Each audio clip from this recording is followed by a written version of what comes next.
Thank you. Thank you, Roni Ahmed, for such a nice introduction, I would say. আশা করি আমার কথা সবাই শুনতে পাচ্ছেন, রাইট? আমার স্ক্রিনও দেখতে পাচ্ছেন, রাইট? আমার স্ক্রিনটা কি দেখা যাচ্ছে? ওকে। সো বেসিক্যালি হাউসকিপিং ইনফরমেশন গুলো রনি আহমেদ অলরেডি বলে ফেলেছে, তাও আমি বলে রাখছি। সত্যি কথা বলতে আমি চাই আপনারা হচ্ছে যে কি কোয়েশ্চেন করুন, পার্টিসিপেট করুন। এনগেজমেন্ট যত ভালো হবে আমারও আসলে প্রেজেন্ট করতে ভালো লাগবে। আর হচ্ছে যে কি কারণ হচ্ছে এটা আসলে একটা লং সেশন হবে, বুঝতেই পারছেন। লং সেশনে যেটা হয় সেটা হচ্ছে যে কি আমি যদি কন্টিনিউয়াস কথা বলতে থাকি, সো এটা আসলে মনোটোনাস শোনাবে। এজন্য আমি চাইবো আপনারা হচ্ছে যে কি কোয়েশ্চেন করুন। আমরা হচ্ছে যে কি আমার প্রেজেন্টেশনের অথবা হচ্ছে ডেমোর যেকোনো পর্যায়ে আপনার যদি মনে হয় কোনো কিছু নিয়ে কোয়েশ্চেন আছে, অবশ্যই আপনি হচ্ছে যে কি হ্যান্ড রেইজ করবেন। তারপর হচ্ছে আমি যখন বলবো আপনি আনমিউট করে আপনার কোয়েশ্চেনটা বলতে পারবেন। অথবা আপনি যদি আমার মতো ইন্ট্রোভার্ট হয়ে থাকেন, তাহলে আপনি হচ্ছে যে কি চ্যাট বক্সে কোয়েশ্চেন করবেন। আমি হচ্ছে চ্যাট বক্স থেকে অ্যান্সার দিব। ঠিক আছে? সো আশা করি এটা সবাই বুঝতে পেরেছেন। তাহলে আ হাউসকিপিং ইনফরমেশন শেষ হলো। আমি আজকের প্রেজেন্টেশনটা শুরু করছি। ঠিক আছে? আচ্ছা, আমাদের আজকের যে প্রেজেন্টেশন সেটা হচ্ছে সেকেন্ড ব্রেইন দিয়ে কিভাবে আসলে রিসার্চ করা যায়। ওকে। সো এখন আমরা হচ্ছে মেইনলি আউটলাইন যেটা, সেটা হচ্ছে যে কি আমি এই পেজে দেখাচ্ছি। সো বেসিক্যালি আমি যেটা নিয়ে কথা বলব, আমি চেষ্টা করব এটাকে কাইন্ড অফ বোরিং কোনো প্রেজেন্টেশন না বানিয়ে কিভাবে আসলে স্টোরি আকারে আপনাদের সামনে প্রেজেন্ট করা যায়। সো বেসিক্যালি আমি আমার জার্নিটা বলব। কিভাবে আসলে সেকেন্ড ব্রেইন, তারপর রিসার্চার এই পর্যন্ত আসা। আর হচ্ছে যে কি কিভাবে আসলে রিসার্চ করতে হয় এবং কিভাবে আসলে নলেজ ম্যানেজমেন্ট বা পার্সোনাল নলেজ ম্যানেজমেন্ট আমাদের রিসার্চ করার প্রসেসটাকে সহজ করে দেয়। এই জিনিসগুলাই হচ্ছে যে কি আমার এই আলোচনায় থাকবে। আর আমি হচ্ছে কিছু এডিশনাল রিসোর্স দিব। আপনারা হয়তো অলরেডি জানেন আমার হচ্ছে যে কি এই পোস্টের বিজ্ঞাপনের মাধ্যমে যে আমি এই টপিক নিয়ে অনেকদিন ধরেই ভিডিও বানাচ্ছি। বাংলা এবং ইংরেজি ২ টা প্ল্যাটফর্মেই। সো আমি হচ্ছে খুবই প্যাশনেট এই টপিক নিয়ে এবং প্যাশনেট হওয়ার আরো অনেকগুলা কারণ আছে যে আসলে আ এটা আমার লাইফটাকে অনেক ইজি করে ফেলছে। So now research is like fun to me as well as making video is also fun to me. So basically এই সেকেন্ড ব্রেইন থাকার কারণে অনেকগুলা জিনিস আমি একসাথে মেনেজ করতে পারি। এই জিনিসগুলা নিয়ে আমরা হচ্ছে যে কি আলোচনা করব। আর তাহলে শুরু করি? তো শুরুটা হচ্ছে আমি এভাবেই করি সবসময় এই প্রেজেন্টেশনটা। সেটা হচ্ছে যে কি আম আমি আমার জন্ম হচ্ছে যে কি সোনাগাজী, ফেনী। আর আমি আসছি ফার্মার্স ফ্যামিলি থেকে। আমি ছোটবেলায় কৃষিকাজ করতাম। সো একেবারে মফস্বল যেটাকে বলে, সেখানে হচ্ছে যে কি আমার বেড়ে ওঠা। সো বেসিক্যালি কৃষিকাজের মাধ্যমেই আম আমার হচ্ছে যে কি বলা যায় যে কি একবারে জীবন শুরু। এরপর হচ্ছে মোটামুটি ভালো পড়াশোনা করেছি। করার পরে somehow I made it into BUET. Electrical engineering এ আমি হচ্ছে যে কি বুয়েটে পড়াশোনা করেছি ২০১২ থেকে ২০১৭ সাল পর্যন্ত। দ্যাট ইস ওকে। এ পর্যন্ত সবকিছুই ঠিকঠাক ছিল। তারপর আমি হচ্ছে পিএইচডির জন্য কোভিডের সময় আমেরিকাতে আসি। এখানে হচ্ছে যে কি আম আমি ক্লার্কসন ইউনিভার্সিটিতে আমার পিএইচডি শুরু করি। এখন পিএইচডি শুরু করার পরেই হচ্ছে যে কি আমি আসলে লাইফের নতুন চ্যালেঞ্জ পাই। আ যেটা হচ্ছে যে কি অনেক ডেডলাইন চলে আসে, অনেক মিটিং এবং অনেক প্রজেক্ট চলে আসে। এখন আপনার কাছে মনে হতে পারে এগুলা কি আগেও ছিল না? আগেও ছিল। বাট আগে হচ্ছে যে কি এত বেশি প্রজেক্ট এবং এত বেশি মিটিং ছিল না। আমার হয়তো কয়েকটা প্রজেক্ট ছিল, মিটিং করা লাগতো না। অথবা ডেডলাইনও এত বেশি ছিল না। So suddenly I find myself in this situation. I cannot manage anything, something like this. তো পিএইচডি শুরু করার পরে আমার এই স্ট্রাগলটা আমি রিয়ালাইজ করি যে আসলে এত কিছু ম্যানেজ করা, তার মধ্যে সংসার ম্যানেজ করা। আমি তখন ইউএসএ তে নিউ ইয়র্কে থাকতাম। ক্লার্কসন ইউনিভার্সিটি পিএইচডি করতেছিলাম। সো একসাথে আমার ফ্যামিলি ছিল, আমার ওয়াইফ ছিল। তারপর আমার হচ্ছে প্রজেক্টের ডেডলাইন থাকতো। আমার প্রফেসর হচ্ছে যে কি সপ্তাহে ২ টা করে মিটিং রাখতো। এরপর হচ্ছে আমার ৩ টা কোর্স ছিল 1st সেমিস্টারে। তারপর হচ্ছে যে কি আম আমার হচ্ছে রিসার্চ করা লাগতো। সো সবকিছু মিলায় সিচুয়েশনটা এমন ছিল যে আম আমি হচ্ছে আসলে ঘুমানোর জন্য সাফিসিয়েন্ট টাইম পাচ্ছিলাম না। সোশ্যাল নেটওয়ার্ক ব্যবহার করা তো দূরের কথা। তার মধ্যে হচ্ছে যে কি ফ্যামিলির জন্য শপিং করা লাগতো। তারপর হচ্ছে ফ্যামিলি ম্যানেজ করাও একটা আমাদের অনেক রেসপনসিবিলিটি থাকে। তারপর হচ্ছে যে কি আমাদের একটা সোসাইটি থাকে। আমি যখন আসি এখানে তখন এখানে বাংলাদেশী স্টুডেন্ট অনেক ছিল। সো বেসিক্যালি অনেক প্রোগ্রাম হতো ওগুলাতেও পার্টিসিপেট করা লাগতো। সো সবকিছু মিলিয়ে আমার কাছে মনে হচ্ছিল যে কি আমি খুব হিমশিম খাচ্ছি, ম্যানেজ করতে পারছি না। তারপর হচ্ছে প্রফেসর আম প্রত্যেক মিটিং এ অনেকগুলা পেপার পড়তে দিত। সো পেপার গুলো পড়তাম। পড়তে যখন প্রেজেন্ট করতে যেতাম তখন মনে হতো আমার কিছু মনে পড়ছে না। আ আমি সব ভুলে গেছি। অথবা কোনো একটা প্রেজেন্টেশনের মাঝখানে প্রফেসর জিজ্ঞেস করল, "আচ্ছা এই আম এই ইনফরমেশনটা তুমি কোথায় পাইছো?" ওই মোমেন্টে আমি রিকালেক্ট করতে পারছি না। আসলে আমি কোন আর্টিকেল বা কোন পেপার থেকে আমি এই পার্টিকুলার ইনফরমেশনটা পাইছি। সো এটা আমি বলছিলাম ২০২২ সালের ২১ সালের শেষের দিকের ঘটনা। এরপর আমি হচ্ছে যে কি পরিচিত হই আ সেকেন্ড ব্রেইন নামে একটা টার্মের সাথে। আমরা আস্তে, আস্তে এটা নিয়ে আরো জানবো এবং শিখবো। শুধু জানবো না, আমরা আসলে এটা হ্যান্ডস অন শিখবো আজকে। ঠিক আছে? তো সেকেন্ড ব্রেইন এর সাথে পরিচয় হওয়ার পরে আমি হচ্ছে যে কি আম আম তখন নোশন ইউজ করা শুরু করি। তখন বুঝতে পারছি যে সেকেন্ড ব্রেইন নামে একটা কনসেপ্ট আছে যেটার মাধ্যমে আমি একসাথে অনেক কিছু ম্যানেজ করতে পারবো। তারপর আমি হচ্ছে যে কি পরিচিত হই নোশন এর মাধ্যমে। নোশন হচ্ছে একটা সফটওয়্যার যেটার মাধ্যমে আমি আসলে একটা নোট টেকিং টুল যেটা দিয়ে আমি এই সেকেন্ড ব্রেইনটা বিল্ড আপ করতে পারি। এখন সেকেন্ড ব্রেইন কি এটা নিয়ে আমি পরে বলছি। এরপর পরবর্তীতে আমি নোশন থেকে হচ্ছে যে অবসিডিয়ান এ মুভ করি। টিল নাও আমি অবসিডিয়ান ইউজ করি আমার রিসার্চ এবং লাইফ এর সবকিছু ম্যানেজ করার জন্য। ওকে, ফাইন। এখন তাহলে কোয়েশ্চেন থাকতে পারে সেকেন্ড ব্রেইন জিনিসটা আসলে কি? তার আগে আমি একটা জিনিস বলে নেই।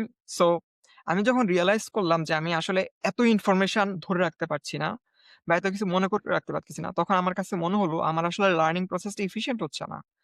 কারণ আমি একটা জিনিস পড়তেছি, পরে প্রেজেন্ট করতেছি, প্রেজেন্ট করতে গিয়ে ভুলে যাচ্ছি বা রিসার্চ করতে গিয়ে ভুলে যাচ্ছি। তার মানে আমার যে ফুল প্রসেসটা আমি বারবার টাইম ওয়েস্ট করতেছি একই জিনিস বা একই ইনফরমেশন এর জন্য। তখন আমার কাছে মনে হলো, ওকে, আমাকে তাহলে এমন একটা সিস্টেম ডিজাইন করতে হবে যেই সিস্টেমটা আসলে আমাকে efficiently শিখতে সাহায্য করবে। কারণ যেকোনো রিসার্চ অথবা জব আমরা যেটাই বলি না কেন, আমাদেরকে অলওয়েজ কন্টিনিউয়াস লার্নিং এর মধ্যে থাকতে হয়। এই কন্টিনিউয়াস লার্নিং এর মধ্যে থাকার জন্য আমাদেরকে অনেক ইনফরমেশন হোল্ড করতে হয়। এবং এই হোল্ড করার প্রসেসটার মধ্যেই আমরা আসলে আমাদের সবকিছু শুরুতেই টেম্পোরারি মেমোরিতে থাকে। অনেকবার যখন স্পেস রিপিটিশন হয়, তখন সেটা পার্মানেন্ট মেমোরিতে যায়। কিন্তু স্পেস রিপিটেশন হওয়ার জন্য আমার একটা মিডিয়াম লাগবে। যেখানে আমার সবগুলো ইনফরমেশন আমি হোল্ড করে রাখবো। যখনই মনে হবে আমি রিভাইজ দিব। এই জিনিসটাকেই বলা হচ্ছে যে কি সেকেন্ড ব্রেইন। যেটা হচ্ছে যে কি আমরা যা কিছু শিখবো, সবকিছু আমরা ছোট, ছোট নোট ডাউন করে রাখবো। নোটগুলো হবে খুবই ছোট, connected. That is the important information. নোটগুলো হবে ছোট, ছোট এবং কানেক্টেড। ঠিক আছে? এবং সবগুলো ডিজিটাল স্পেসে থাকার কারণে এদের সার্চেবিলিটি অনেক ভালো হবে। আমি খুব সহজেই নোটগুলা সার্চ দিতে পারবো। আমি চাইলে রিভাইস দিতে পারবো। কোন একটা পার্টিকুলার মিটিং আছে, আমি রিভাইস দিতে পারবো। সেটা হচ্ছে space repetition. That is not all I would say. আরেকটা ব্যাপার আছে। আমি আমার রেফারেন্সটা ট্র্যাক করতে পারবো। কোন একটা পার্টিকুলার ইনফরমেশন আমি নোটে কোন জায়গা থেকে পেয়েছি, আমি এইটা হচ্ছে যে কি খুব সহজে কম সময়ে আমি রিট্রিভ করতে পারবো। সো বেসিক্যালি এই ফুল কনসেপ্টটাকে বলা হয় হচ্ছে কি সেকেন্ড ব্রেইন। তার মানে কাইন্ড অফ আমাদের একটা সেকেন্ডারি ব্রেইন যেটার মধ্যে আমি আমার সব ইনফরমেশন হোল্ড করতেছি এবং হোল্ড করার কারণে আমি হচ্ছে যে কি পরবর্তীতে বারবার রিভাইজ দিতে পারতেছি। আমার সময় কম লাগতেছে কোনো কিছু হচ্ছে যে কি রিকালেক্ট করতে, আমি রিফ্লেক্ট করতে পারতেছি। আমি আইডিয়া গুলোকে কানেক্ট করতে পারতেছি।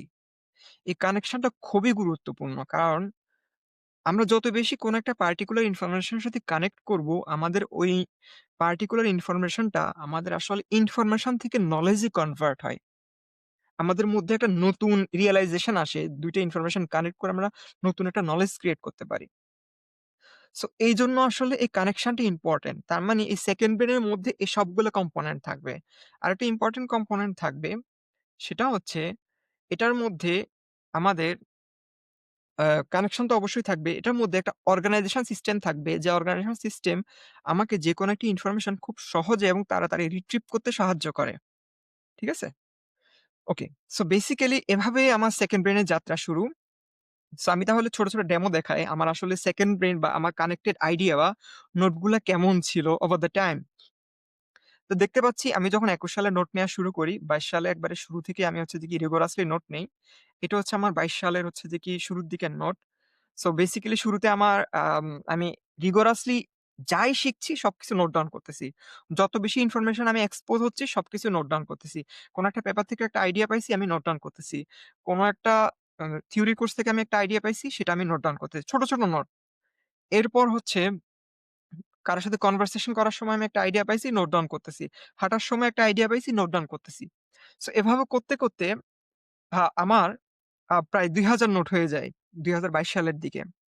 এরপর হচ্ছে যে কি ২৩ সালের দিকে সেটা হচ্ছে যে কি কাইন্ড অফ ৪,০০০ নোট হয়ে যায়। সো বেসিক্যালি আমার মোট নোটের সংখ্যা।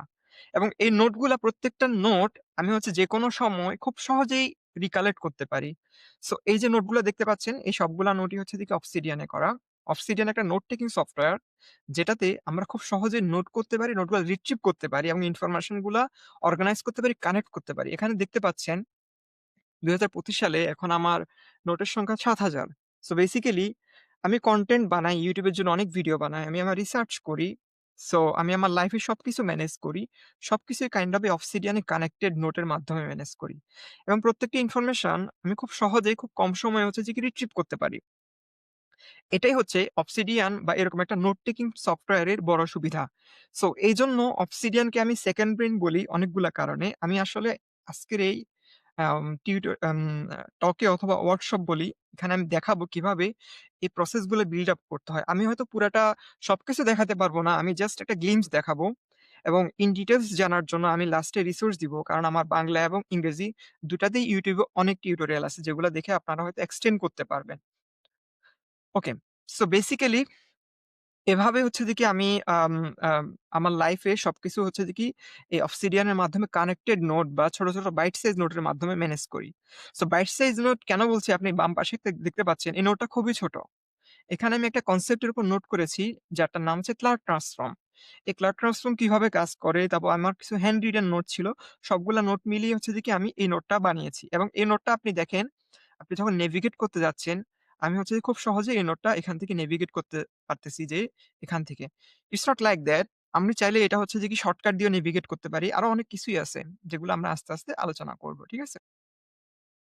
আচ্ছা, সো বেসিক্যালি এই সেকেন্ড ব্রেইন বা এই অর্গানাইজড ওয়েতে নোট টেকিং করার কারণে আম আমি বলব যে কি এটা আমার লাইফের একটা ব্লেসিং ছিল যেটা আমি আমার পিএইচডি তে রিকভার করি বা রিডিসকভার করি। এটার কারণে এটা আমাকে অনেকভাবে হেল্প করছে। সো বেসিক্যালি আমি আমার পিএইচডি এবং এমএসসি ২ টাই প্রায় 3.5 প্লাস ইয়ার্স এ শেষ করি। এর মধ্যে আমি প্লাস 8 প্লাস ম্যানুস্ক্রিপ্ট হচ্ছে যে কি আম আ প্রিপেয়ার করি। সো অনেকগুলা পাবলিশ হয়ে গিয়েছে, অনেকগুলা পাবলিশ হচ্ছে। আমি হচ্ছে ফুল ১ বছর ইন্টার্নশিপ করতে পারি। আ অ সাইড বাই সাইড আমার ফুল টাইম রিসার্চ এর পাশাপাশি। তারপর হচ্ছে আম যেখানে আমি ইন্টার্নশিপ করি এটার নাম হচ্ছে ইলেকট্রিক পাওয়ার রিসার্চ ইনস্টিটিউট। এটা হচ্ছে একটা নন প্রফিট রিসার্চ অর্গানাইজেশন যেটা মোটামুটি ইলেকট্রিসিটি জেনারেশন থেকে ডিস্ট্রিবিউশন পর্যন্ত রিসার্চ করে ফুল পাইপলাইনটা। এবং এই রিসার্চ সো এটার মেইন কাস্টমার হচ্ছে utility company. World wide utility কোম্পানিগুলাই হচ্ছে যে কি আমাদের ইলেকট্রিক পাওয়ার রিসার্চ ইনস্টিটিউটের কাস্টমার। সো এখানে আমি ফুল টাইম ইন্টার্নশিপ করি। ইন্টার্নশিপ করার পরেই আমি হচ্ছে যে কি এখানে ফুল টাইম পজিশন হিসেবে অফার পাই। তারপর হচ্ছে আমি এখন এখানেই ২০২৫ সালের জানুয়ারি থেকেই হচ্ছে যে কি ফুল টাইম রিসার্চার হিসাবে জব করছি। সো বেসিক্যালি আমি যেটা বলতে চাচ্ছি যে আমি আসলে একসাথে অনেক কিছু ম্যানেজ করেছিলাম এই সময়টাতে। সো এই সময় আমি YouTube এ ভিডিও বানাইছি সত্যি কথা বলতে। আমি আমার রিসার্চ করছি, অনেকগুলা রিসার্চ পেপার পাবলিকেশন করছি, আমি ফুল টাইম ইন্টার্নশিপ করছি। এই সবকিছুই সম্ভব হইছে আমার আসলে অর্গানাইজড ওয়েতে নলেজ ম্যানেজমেন্ট বা সেকেন্ড ব্রেইন এর মাধ্যমে নলেজ ম্যানেজমেন্ট করার জন্য। সো আজকে আমরা এই জিনিসটাই হচ্ছে যে কি আপনাদেরকে আসলে দেখাবো কিভাবে আমরাও আপনাদের একটা সেকেন্ড ব্রেইন বানাতে পারেন যাতে করে আপনারা আপনাদের লাইফে রিসার্চ থেকে শুরু করে যেকোনো জব বলেন এই সবকিছু এফিশিয়েন্টলি ম্যানেজ করতে পারেন। ঠিক আছে? ওকে, যেহেতু আজকে টপিকটা হচ্ছে রিসার্চ নিয়ে। সো রিসার্চ নিয়ে একটু আসলে অল্প-স্বল্প বলতেই হয়। সত্যি কথা বলতে রিসার্চ নিয়ে অনলাইনে অনেক লেখালেখি বা অনেক ওয়ার্কশপ হয়। আমি হয়তো রিগোরাসলি রিসার্চ কি, রিসার্চ কিভাবে কাজ করে এই জিনিসগুলো নিয়ে ডিটেইলস এ যাব না। আমার পারপাসটা হচ্ছে যে কি এই আ ওয়া টকের মেইন পারপাসটা হচ্ছে যে কি আম কিভাবে এই রিসার্চটাকে সহজ করা যায় সেকেন্ড ব্রেইন দিয়ে। এটা হচ্ছে আমার মেইন পারপাস। তাও আমি শুরুতে জাস্ট রিসার্চ জিনিসটা কি একটু বলি। সো এই যে ফিগারটা দেখতে পাচ্ছি, এই ফিগারটা কাইন্ড অফ আমার একটা পছন্দের ফিগার। আমরা যদি চিন্তা করি, এটা হচ্ছে ফুল একটা ওয়ার্লড এর নলেজ। যত কিছু আছে সবকিছু মিলিয়ে। এখন রিসার্চ মানে হচ্ছে আমি যদি এখানে একটা নিডল দিই, একটা জাস্ট সুচ দেই, এই সুচ দিয়ে এই ফুল সার্কেলটাকে একটু ড্যান্ট করি। এই ড্যান্টটাই হচ্ছে যে কি আমার একটা নতুন নলেজ যেটা আমি আমার রিসার্চ করার মাধ্যমেই হচ্ছে যে কি আম আ ডিসকভার করতেছি। তার মানে রিসার্চ হচ্ছে ক্রিয়েটিং নিউ নলেজ। নতুন একটা জ্ঞান তৈরি করাই হচ্ছে যে কি রিসার্চের মেইন পারপাস। এই নতুন একটা জ্ঞান তৈরি করলে কি হবে? সবাই যখন এভাবে নিডল দিয়ে একটু করে এটাকে এক্সটেন্ড করবে, তার মানে আমাদের ওভারঅল ওয়ার্লড এর জ্ঞানের পরিধিটা অনেক বাড়তে থাকবে। এভাবে করেই কিন্তু আল্টিমেটলি আমাদের আম আমরা যদি বলি সভ্যতার উন্নয়ন কিন্তু এভাবেই আসছে। সবাই একটু করে জ্ঞানটাকে একটু করে ড্যান্ট করেছে। ড্যান্ট করার কারণে আজকে আমাদের মোটামুটি এআই এর বিপ্লব থেকে শুরু করে সায়েন্টিফিক ডিসকভারি সবকিছুর বিপ্লবই সম্ভব হয়েছে। এখন তাহলে আমরা বুঝতে পারছি রিসার্চ মানে নতুন জ্ঞান সৃষ্টি করা। এখন আম সবসময় একটা যে থাকে যে রিসার্চ এর প্রসেসটা সহজ নাকি কঠিন? এখন আপনারা হয়তো আশা করবেন আমি বলব খুব সহজ। কারণ সত্যি কথা বলতে আম আপনি যদি এরকম কোন কোর্সে যান বা কিছু একটা যান, সবাই সহজ করে আপনাকে হচ্ছে অনেকগুলা কোর্সে এনরোলমেন্ট করাবে। কিন্তু আমি কখনোই বলব না রিসার্চটা খুবই একটা সহজ জার্নি। এটা কাইন্ড অফ একটা ডিফিকাল্ট জার্নি। সো এই জার্নিটার মধ্যে অনেক কিছুই থাকে। যেমন ধরেন ১ম এ আপনাকে আইডিয়া আইডেন্টিফাই করতে হবে। আপনি কি নিয়ে রিসার্চ করবেন। আইডিয়া আইডেন্টিফাই করার অনেকগুলা প্রসেস আছে। যেমন ধরেন আপনাকে গ্যাপ গুলা ফিগার আউট করতে হবে। নলেজ এর গ্যাপটা কোথায় আছে। গ্যাপ আইডেন্টিফাই করার অনেকগুলা ওয়ে আছে। আপনি হচ্ছে যে কি এক্সিস্টিং রিসার্চ গুলা পড়তে পারেন। এটা হচ্ছে একটা ওয়ে। আপনি হচ্ছে আপনার কোন একটা ইন্ডাস্ট্রি বা আপনি কোন একটা যেখানে জব করেন সেখানে নতুন একটা প্রবলেম যেটা দেখলেন কেউ এর আগে সলভ করেনি, সেটা নিয়েও আপনি কাজ করতে পারবেন। সো বেসিক্যালি এভাবে আইডিয়াটা অনেকভাবে আসতে পারে। এখন কনভেনশনাল ওয়েতে আমি ধরে নিচ্ছি যে মেক্সিমাম মানুষ যখন রিসার্চ শুরু করে, তারা হয়তো এরকম আম কাটিং এজ কোন জিনিসে কাজ করে না। ধরে নিচ্ছি তাদের একমাত্র ওয়ে হচ্ছে রিসার্চ গ্যাপ ফিগার আউট করা যে পেপার পড়তে হবে। অনেকগুলা পেপার পড়তে হবে। এখন কিভাবে পেপার পড়তে হবে বা কি টুল ইউজ করতে হবে সেগুলো আমি একটু পরেই দেখাচ্ছি। এরপর ওটা পড়ে আপনাকে ক্রিটিসাইজ করতে হবে, এনালাইজ করতে হবে এখানে কি গ্যাপ আছে। এই গ্যাপ গুলা থেকে হচ্ছে যে কি আপনাকে এই প্রবলেমটা আইডেন্টিফাই করার পরেই আপনি আপনার রিসার্চটা শুরু করবেন এবং ওই রিসার্চটা শুরু করার ক্ষেত্রে আপনাকে অবশ্যই ওই প্রবলেমটাকে সলভ করতে হবে। সলভ করে একটা কনভিনসিং রেজাল্ট নিয়ে আসতে হবে যেই রেজাল্টটা ট্র্যাডিশনাল যেই রেজাল্ট গুলো আছে, এই ট্র্যাডিশনাল রেজাল্ট গুলাকে চ্যালেঞ্জ করবে। চ্যালেঞ্জ করে নতুন একটা মাত্রা নিয়ে আসবে। আসলো, আসার পরে হচ্ছে যে কি সেটাকে আপনাকে লিখতে হবে। এখানেই হচ্ছে যে কি লিখার এখানে যে স্ট্রাগল টা, সেই স্ট্রাগল টাই আপনি হচ্ছে যে কি আম আ সেকেন্ড ব্রেইন দিয়ে ম্যানেজ করতে পারবেন। তো লিখলেন, লিখার পরে সাবমিট করতে হবে। সাবমিট করার পর দেখবেন আপনার রিভিউ প্রসেস এ অনেকগুলা রিভিউ আসতেছে।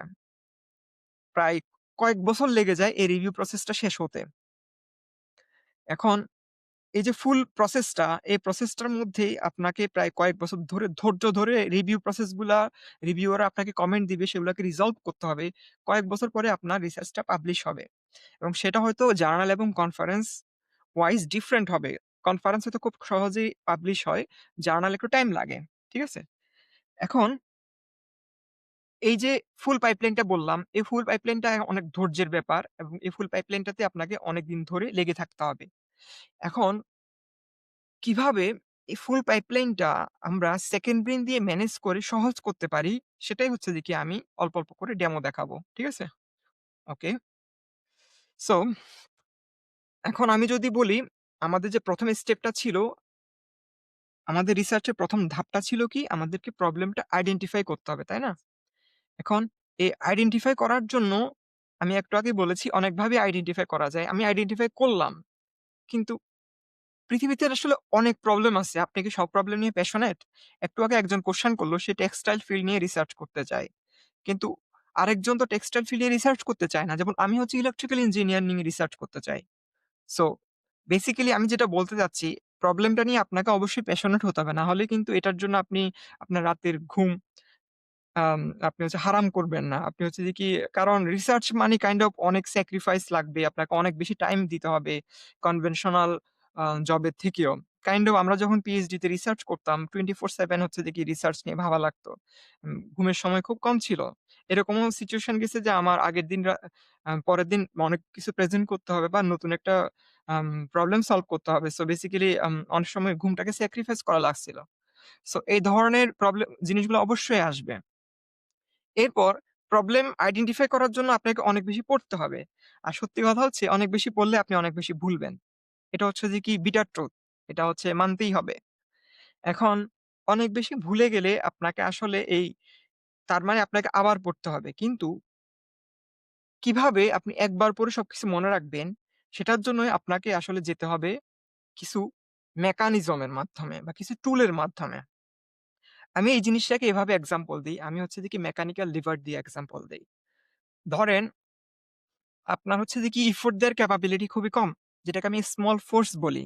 আপনি রিসার্চ এর মতো একটা ডিফিকাল্ট জিনিসকে হচ্ছে যে কি আম পুল আপ করতে যাচ্ছেন। এখন এটা যদি আপনি করতে চান, অবশ্যই আপনাকে একটা লিভারেজ লাগবে। মেকানিক্যাল লিভারের মতো যে আপনি এখানে অল্প আপনি যদি এখানে খুব অল্প পরিমাণ বলও প্রয়োগ করেন, আপনি এটা অনেক হেভি একটা ওয়েট তুলতে পারতেছেন। তার মানে আপনাকে এই মেকানিক্যাল লিভারটা একটা লিভারেজ দিচ্ছে, তাই না? সো এটা একটা টুল। সো বেসিক্যালি আমি সবসময় টুলকে এভাবে দেখি, আমরা কোন একটা জিনিস ম্যানুয়ালিও করতে পারি। আপনি এটা ম্যানুয়ালিও তুলতে পারবেন হাত দিয়ে। কিন্তু সেখানে আপনার হয়তো ১ জনের পরিবর্তে ২ জন লাগবে। কিন্তু আপনি যদি এটা লিভার দিয়ে তোলেন, সেটা আপনি অল্প বল প্রয়োগ করে তুলে ফেলতে পারবেন। রাইট? সো বেসিক্যালি টুল সবসময় আমাদেরকে লিভারেজ দেয়। আমরা যদি ওয়ান টাইম ফোর্স এপ্লাই করি, আমরা দেখি 10 টাইমস বা এর বেশি আমরা হচ্ছে যে কি ওয়েট পুল আপ করতে পারি। সো এটা হচ্ছে অ্যাডভান্টেজ অফ টুল। এখন এই সেকেন্ড ব্রেইন হচ্ছে আমাদের এই রিসার্চের একটা টুল। আমরা সবসময় এটাকে টুল হিসেবে দেখব। এই টুলটা আমাদেরকে এরকম একটা লিভারেজ দিবে। ওকে, আপনি হচ্ছে খুব ভালো কোয়েশ্চেন করেছেন। সত্যি কথা বলতে রিসার্চের গ্যাপ ফিগার আউট করা বা নতুন রিসার্চের প্রবলেম ফিগার আউট করা অনেক ডিফিকাল্ট একটা কাজ। এটা হচ্ছে কাইন্ড অফ এটা কাইন্ড অফ অনেকটা অর্ধেক সময় চলে যায়। এটার জন্য অনেকে অনেকভাবেই করে। আপনি যেটা করছেন আমি বলব এটা এফিশিয়েন্ট ওয়ে।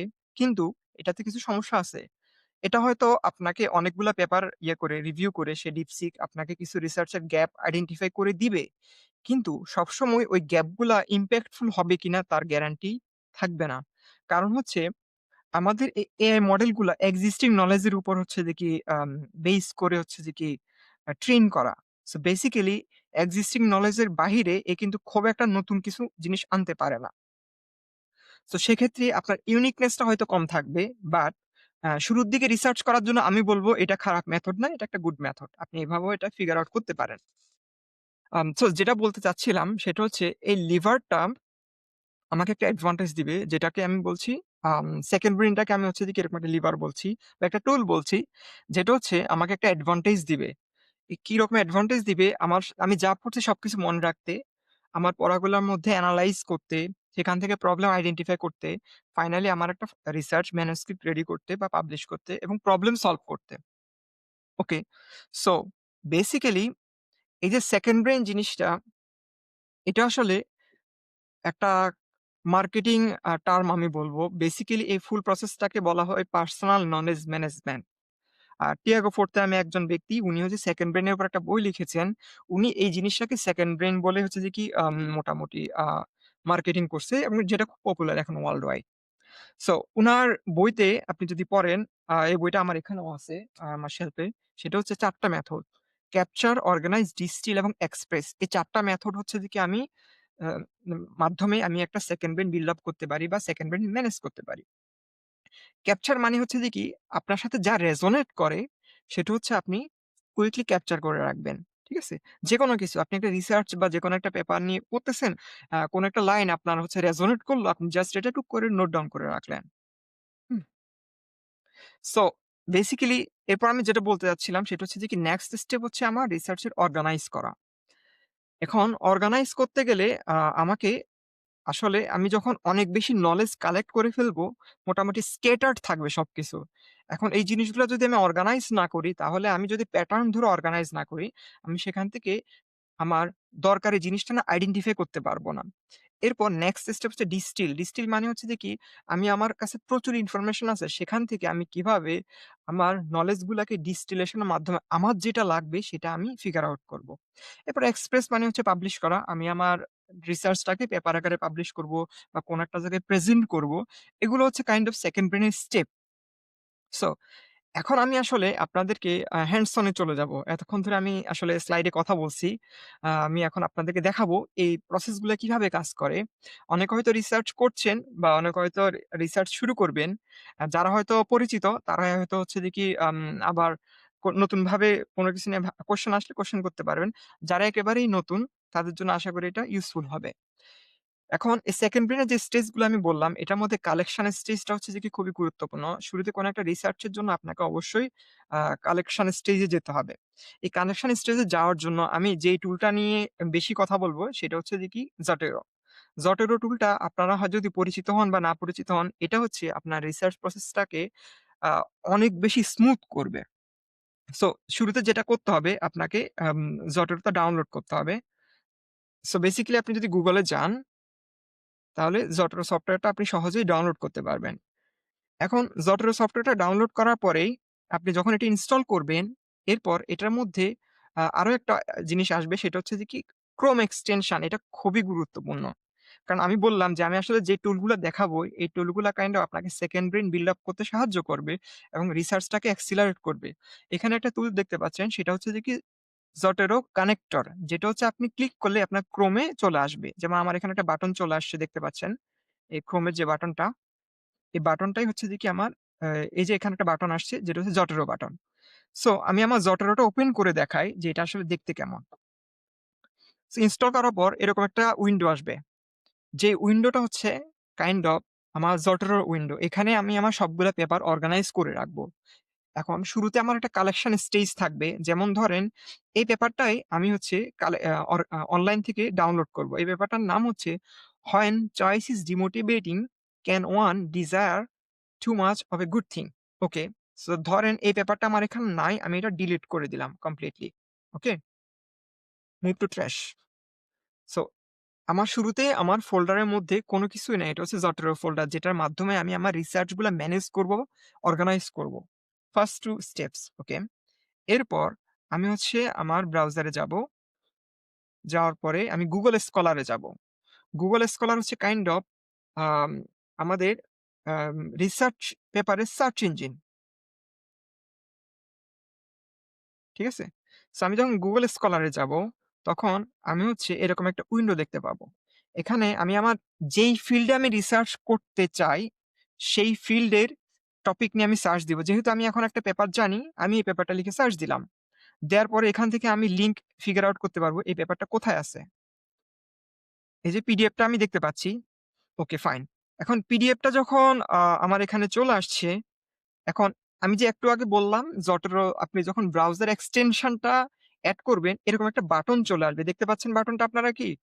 এই বাটনটা যখন আপনি ক্লিক করবেন, আপনার হচ্ছে Zotero র যেই ফোল্ডারটা আপনি বর্তমানে সিলেক্ট করে রাখছেন, এই ফোল্ডারটাই হচ্ছে যে কি এখানে দেখাবে।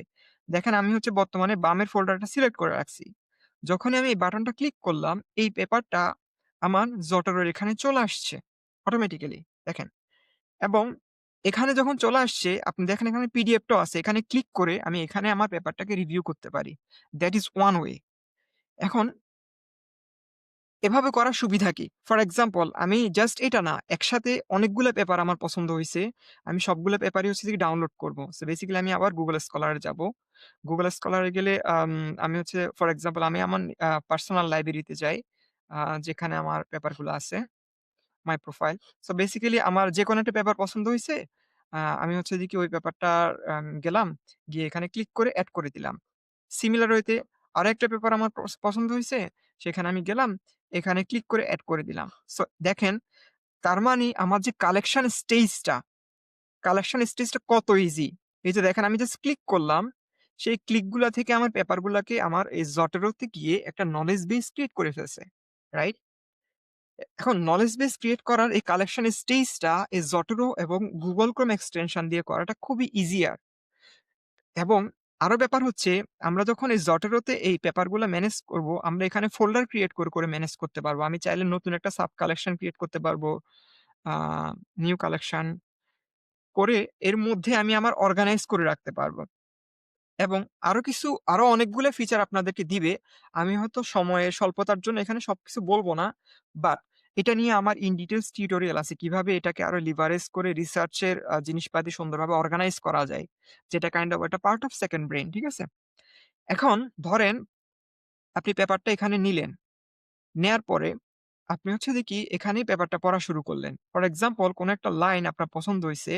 ইট is a common supposition in the modern society that the more choice the better. এখন এই লাইনটা হচ্ছে যে কি আপনার ধরেন পছন্দ হয়েছে, আপনি এটাকে ক্লিক করলেন। ক্লিক করলে কিন্তু আপনি এটার একটা অ্যানোটেশন ক্রিয়েট করতে পারবেন। এখন আপনার কোয়েশ্চেন থাকতে পারে, এভাবে অ্যানোটেশন ক্রিয়েট করে আমার সুবিধা কি? ধরেন আপনি অনেকগুলা জায়গায় অ্যানোটেশন ক্রিয়েট করলেন। ফর এক্সাম্পল আপনি হচ্ছে এখানে একটা অ্যানোটেশন ক্রিয়েট করলেন। ওকে? আরো অনেক জায়গায় অ্যানোটেশন ক্রিয়েট করলেন। আমি জাস্ট র‍্যান্ডম অ্যানোটেশন ক্রিয়েট করতেছি। আমার পারপাস এটা না যে আ মানে একেবারে রিসার্চ করা। আমার পারপাস হচ্ছে দেখানো কিভাবে রিসার্চটা করতে হয়। এর অ্যানোটেশন ক্রিয়েট করে আপনার যখন এই পেপারটা পড়া শেষ হয়ে যাবে, ইভেন আপনি চাইলে এখানে আপনার কমেন্ট থেকে শুরু করে সবকিছু এড করতে পারবেন। আপনি চাচ্ছেন ওকে একটা কমেন্ট এড করে রাখতে, আপনি এখানে একটা কমেন্টও এড করে রাখতে পারবেন। ঠিক আছে? ওকে, নিউ কমেন্ট। আপনার একটা কোয়েশ্চেন আসছে, সেটা আপনি এখানে এড করে রাখলেন। রাখার পরে আপনি যখন এখানে যাবেন, যাওয়ার পরে ফুল টেক্সট এখানে রাইট ক্লিক করবেন, এড নোট ফ্রম অ্যানোটেশন দিবেন। দেখবেন যে কি একটা নতুন নোট ক্রিয়েট হয়ে গেছে। নতুন নোটটা কি ক্রিয়েট হইছে, একটা টেক্সট ফাইল আকারে নতুন নোট ক্রিয়েট হয়ে গেছে। এবং কি নিয়ে নতুন নোট ক্রিয়েট হইছে? যেই লাইনগুলো আপনি অ্যানোটেট করছেন, দেখেন এটা ছিল আমার ফার্স্ট লাইন অ্যানোটেশন এর। ঠিক আছে? এটা ছিল আমার সেকেন্ড অ্যানোটেশন, এটা ছিল আমার থার্ড অ্যানোটেশন। তার মানে আমি যখন অ্যানোটেট করছি আমার পড়ার সময়, তখন কিন্তু আমি অ্যাক্টিভলি নোট করা লাগেনি। আমি যেটা করছি, আমি জাস্ট অ্যানোটেট করছি। অ্যানোটেট করার পরেই ফাইনালি আমি আমার এই নোটটাও অ্যানোটেশন থেকে জেনারেট করতে পারতেছি। এখন এই নোটটা কিভাবে অর্গানাইজ বা ম্যানেজ করতে হবে সেটা আমি একটু পরে আবার দেখাচ্ছি। সো এটাই হচ্ছে আপনাকে এই Zotero এই অ্যাডভান্টেজ গুলা দিবে। আপনার রিসার্চে সব আর্টিকেল কনভেনশনাল ফোল্ডারে না রেখে আপনি এভাবে খুব সুন্দরভাবে অর্গানাইজ করতে পারবেন। আরো ব্যাপার হচ্ছে Zotero মোবাইলেও সাপোর্ট করে, আইপ্যাডেও সাপোর্ট করে, সব প্ল্যাটফর্মেই সাপোর্ট করে। সো বেসিক্যালি আপনি চাইলে অন্যান্য প্ল্যাটফর্মে শুয়ে পড়াশোনাও করতে পারবেন। যেমন ধরেন আমার অনেক সময় পড়তে ইচ্ছে করে না ল্যাপটপে। আমি তখন আইপ্যাডেই হচ্ছে যে কি যদি মনে হয় কোনো একটা পেপার বা আর্টিকেল পড়া লাগবে সেখানেই পড়ি, সেখানেই অ্যানোটেট করি। সেখানে চাইলে আপনি পেন ইউজ করে অ্যানোটেট করতে পারেন। এই ধরনের অনেকগুলো অ্যাডভান্টেজ পাবেন আপনি হচ্ছে Zotero র মাধ্যমে। ওকে? সো আশা করি Zotero নিয়ে সবার আম মোটামুটি কনফিউশন ক্লিয়ার। আমি জাস্ট একটা গ্লিম্পস বললাম Zotero র ইউটিলিটি। এটা দিয়ে আরো অনেক কিছু করা যায়। রিসার্চ পেপারে যে রেফারেন্স ম্যানেজমেন্ট, সেটা আপনি Zotero দিয়ে অটোমেট করতে পারবেন। কাইন্ড অফ আপনার ২-৩ দিনের ম্যানুয়াল ওয়ার্ক আমি জাস্ট ফুল অটোমেট করে ফেলতে পারবেন। এজন্য আমি বললাম এগুলো একটা টুল যেগুলো আপনাকে লিভারেজ দিবে। আপনি অল্প বল প্রয়োগ করবেন, বেশি আউটকাম আনতে পারবেন। ঠিক আছে? এই পেপার বা কালেকশন বা ম্যানেজমেন্টের বা হচ্ছে যে অর্গানাইজ এর প্রসেসটা নিয়ে আশা করি ধারণা হইছে। আমি এখন 2nd টুলটাতে মুভ করব। যেই টুলটা kind of um 2nd brain এর একটা আমি বলব যে কি one of the most important part to me. যেটা দিয়ে আমি আমার নোট থেকে শুরু করে সবকিছুই ম্যানেজ করি। ঠিক আছে? ওকে। আমি তাহলে মুভ করি। কারো যদি কোনো কোয়েশ্চেন না থাকে। ওকে। সো এই টুলটার নাম হচ্ছে Obsidian। ঠিক আছে? এই টুলটা আ আপনারা দেখতে পাচ্ছেন এখানে। আমি যদি গ্রাফ ভিউটা প্রেস করি, এটাই হচ্ছে আমার কাইন্ড অফ সোফার যতগুলা নোট আছে সবগুলা নোটেরই একটা ডট একটা নোটকে রিপ্রেজেন্ট করে। আমার যত ধরনের সোফার এ পর্যন্ত আমি যত রকমের কাজ করছি, সেটা ভিডিও মেকিং হোক, রিসার্চ হোক বা আমার জব হোক, সব নোটই আমি হচ্ছে এখানে আছে। আমি যদি এটাকে জুম করি দেখতে পাচ্ছেন এখানে প্রচুর নোট আছে ডিফারেন্ট নামে এবং অনেকগুলো বড় নোট আছে। যেমন ধরেন এটা হচ্ছে রিসার্চের টাস্ক, এটা হচ্ছে আমার গোল, পার্সোনাল টাস্ক সবগুলোর মধ্যে। এরপর যদি করি এগুলো ডেট ওয়াইজ ডিফারেন্ট নোট আছে। তারপর হচ্ছে যে কি বড় নোটগুলো দেখতে পাচ্ছেন, অনেকগুলো আইডিয়া আছে। তারপর হচ্ছে যে কি এখানে ডিফারেন্ট রিসার্চ নামে একটা বড় নোট আছে। তারপর হচ্ছে যে কি সো অনেকগুলা কোট আছে।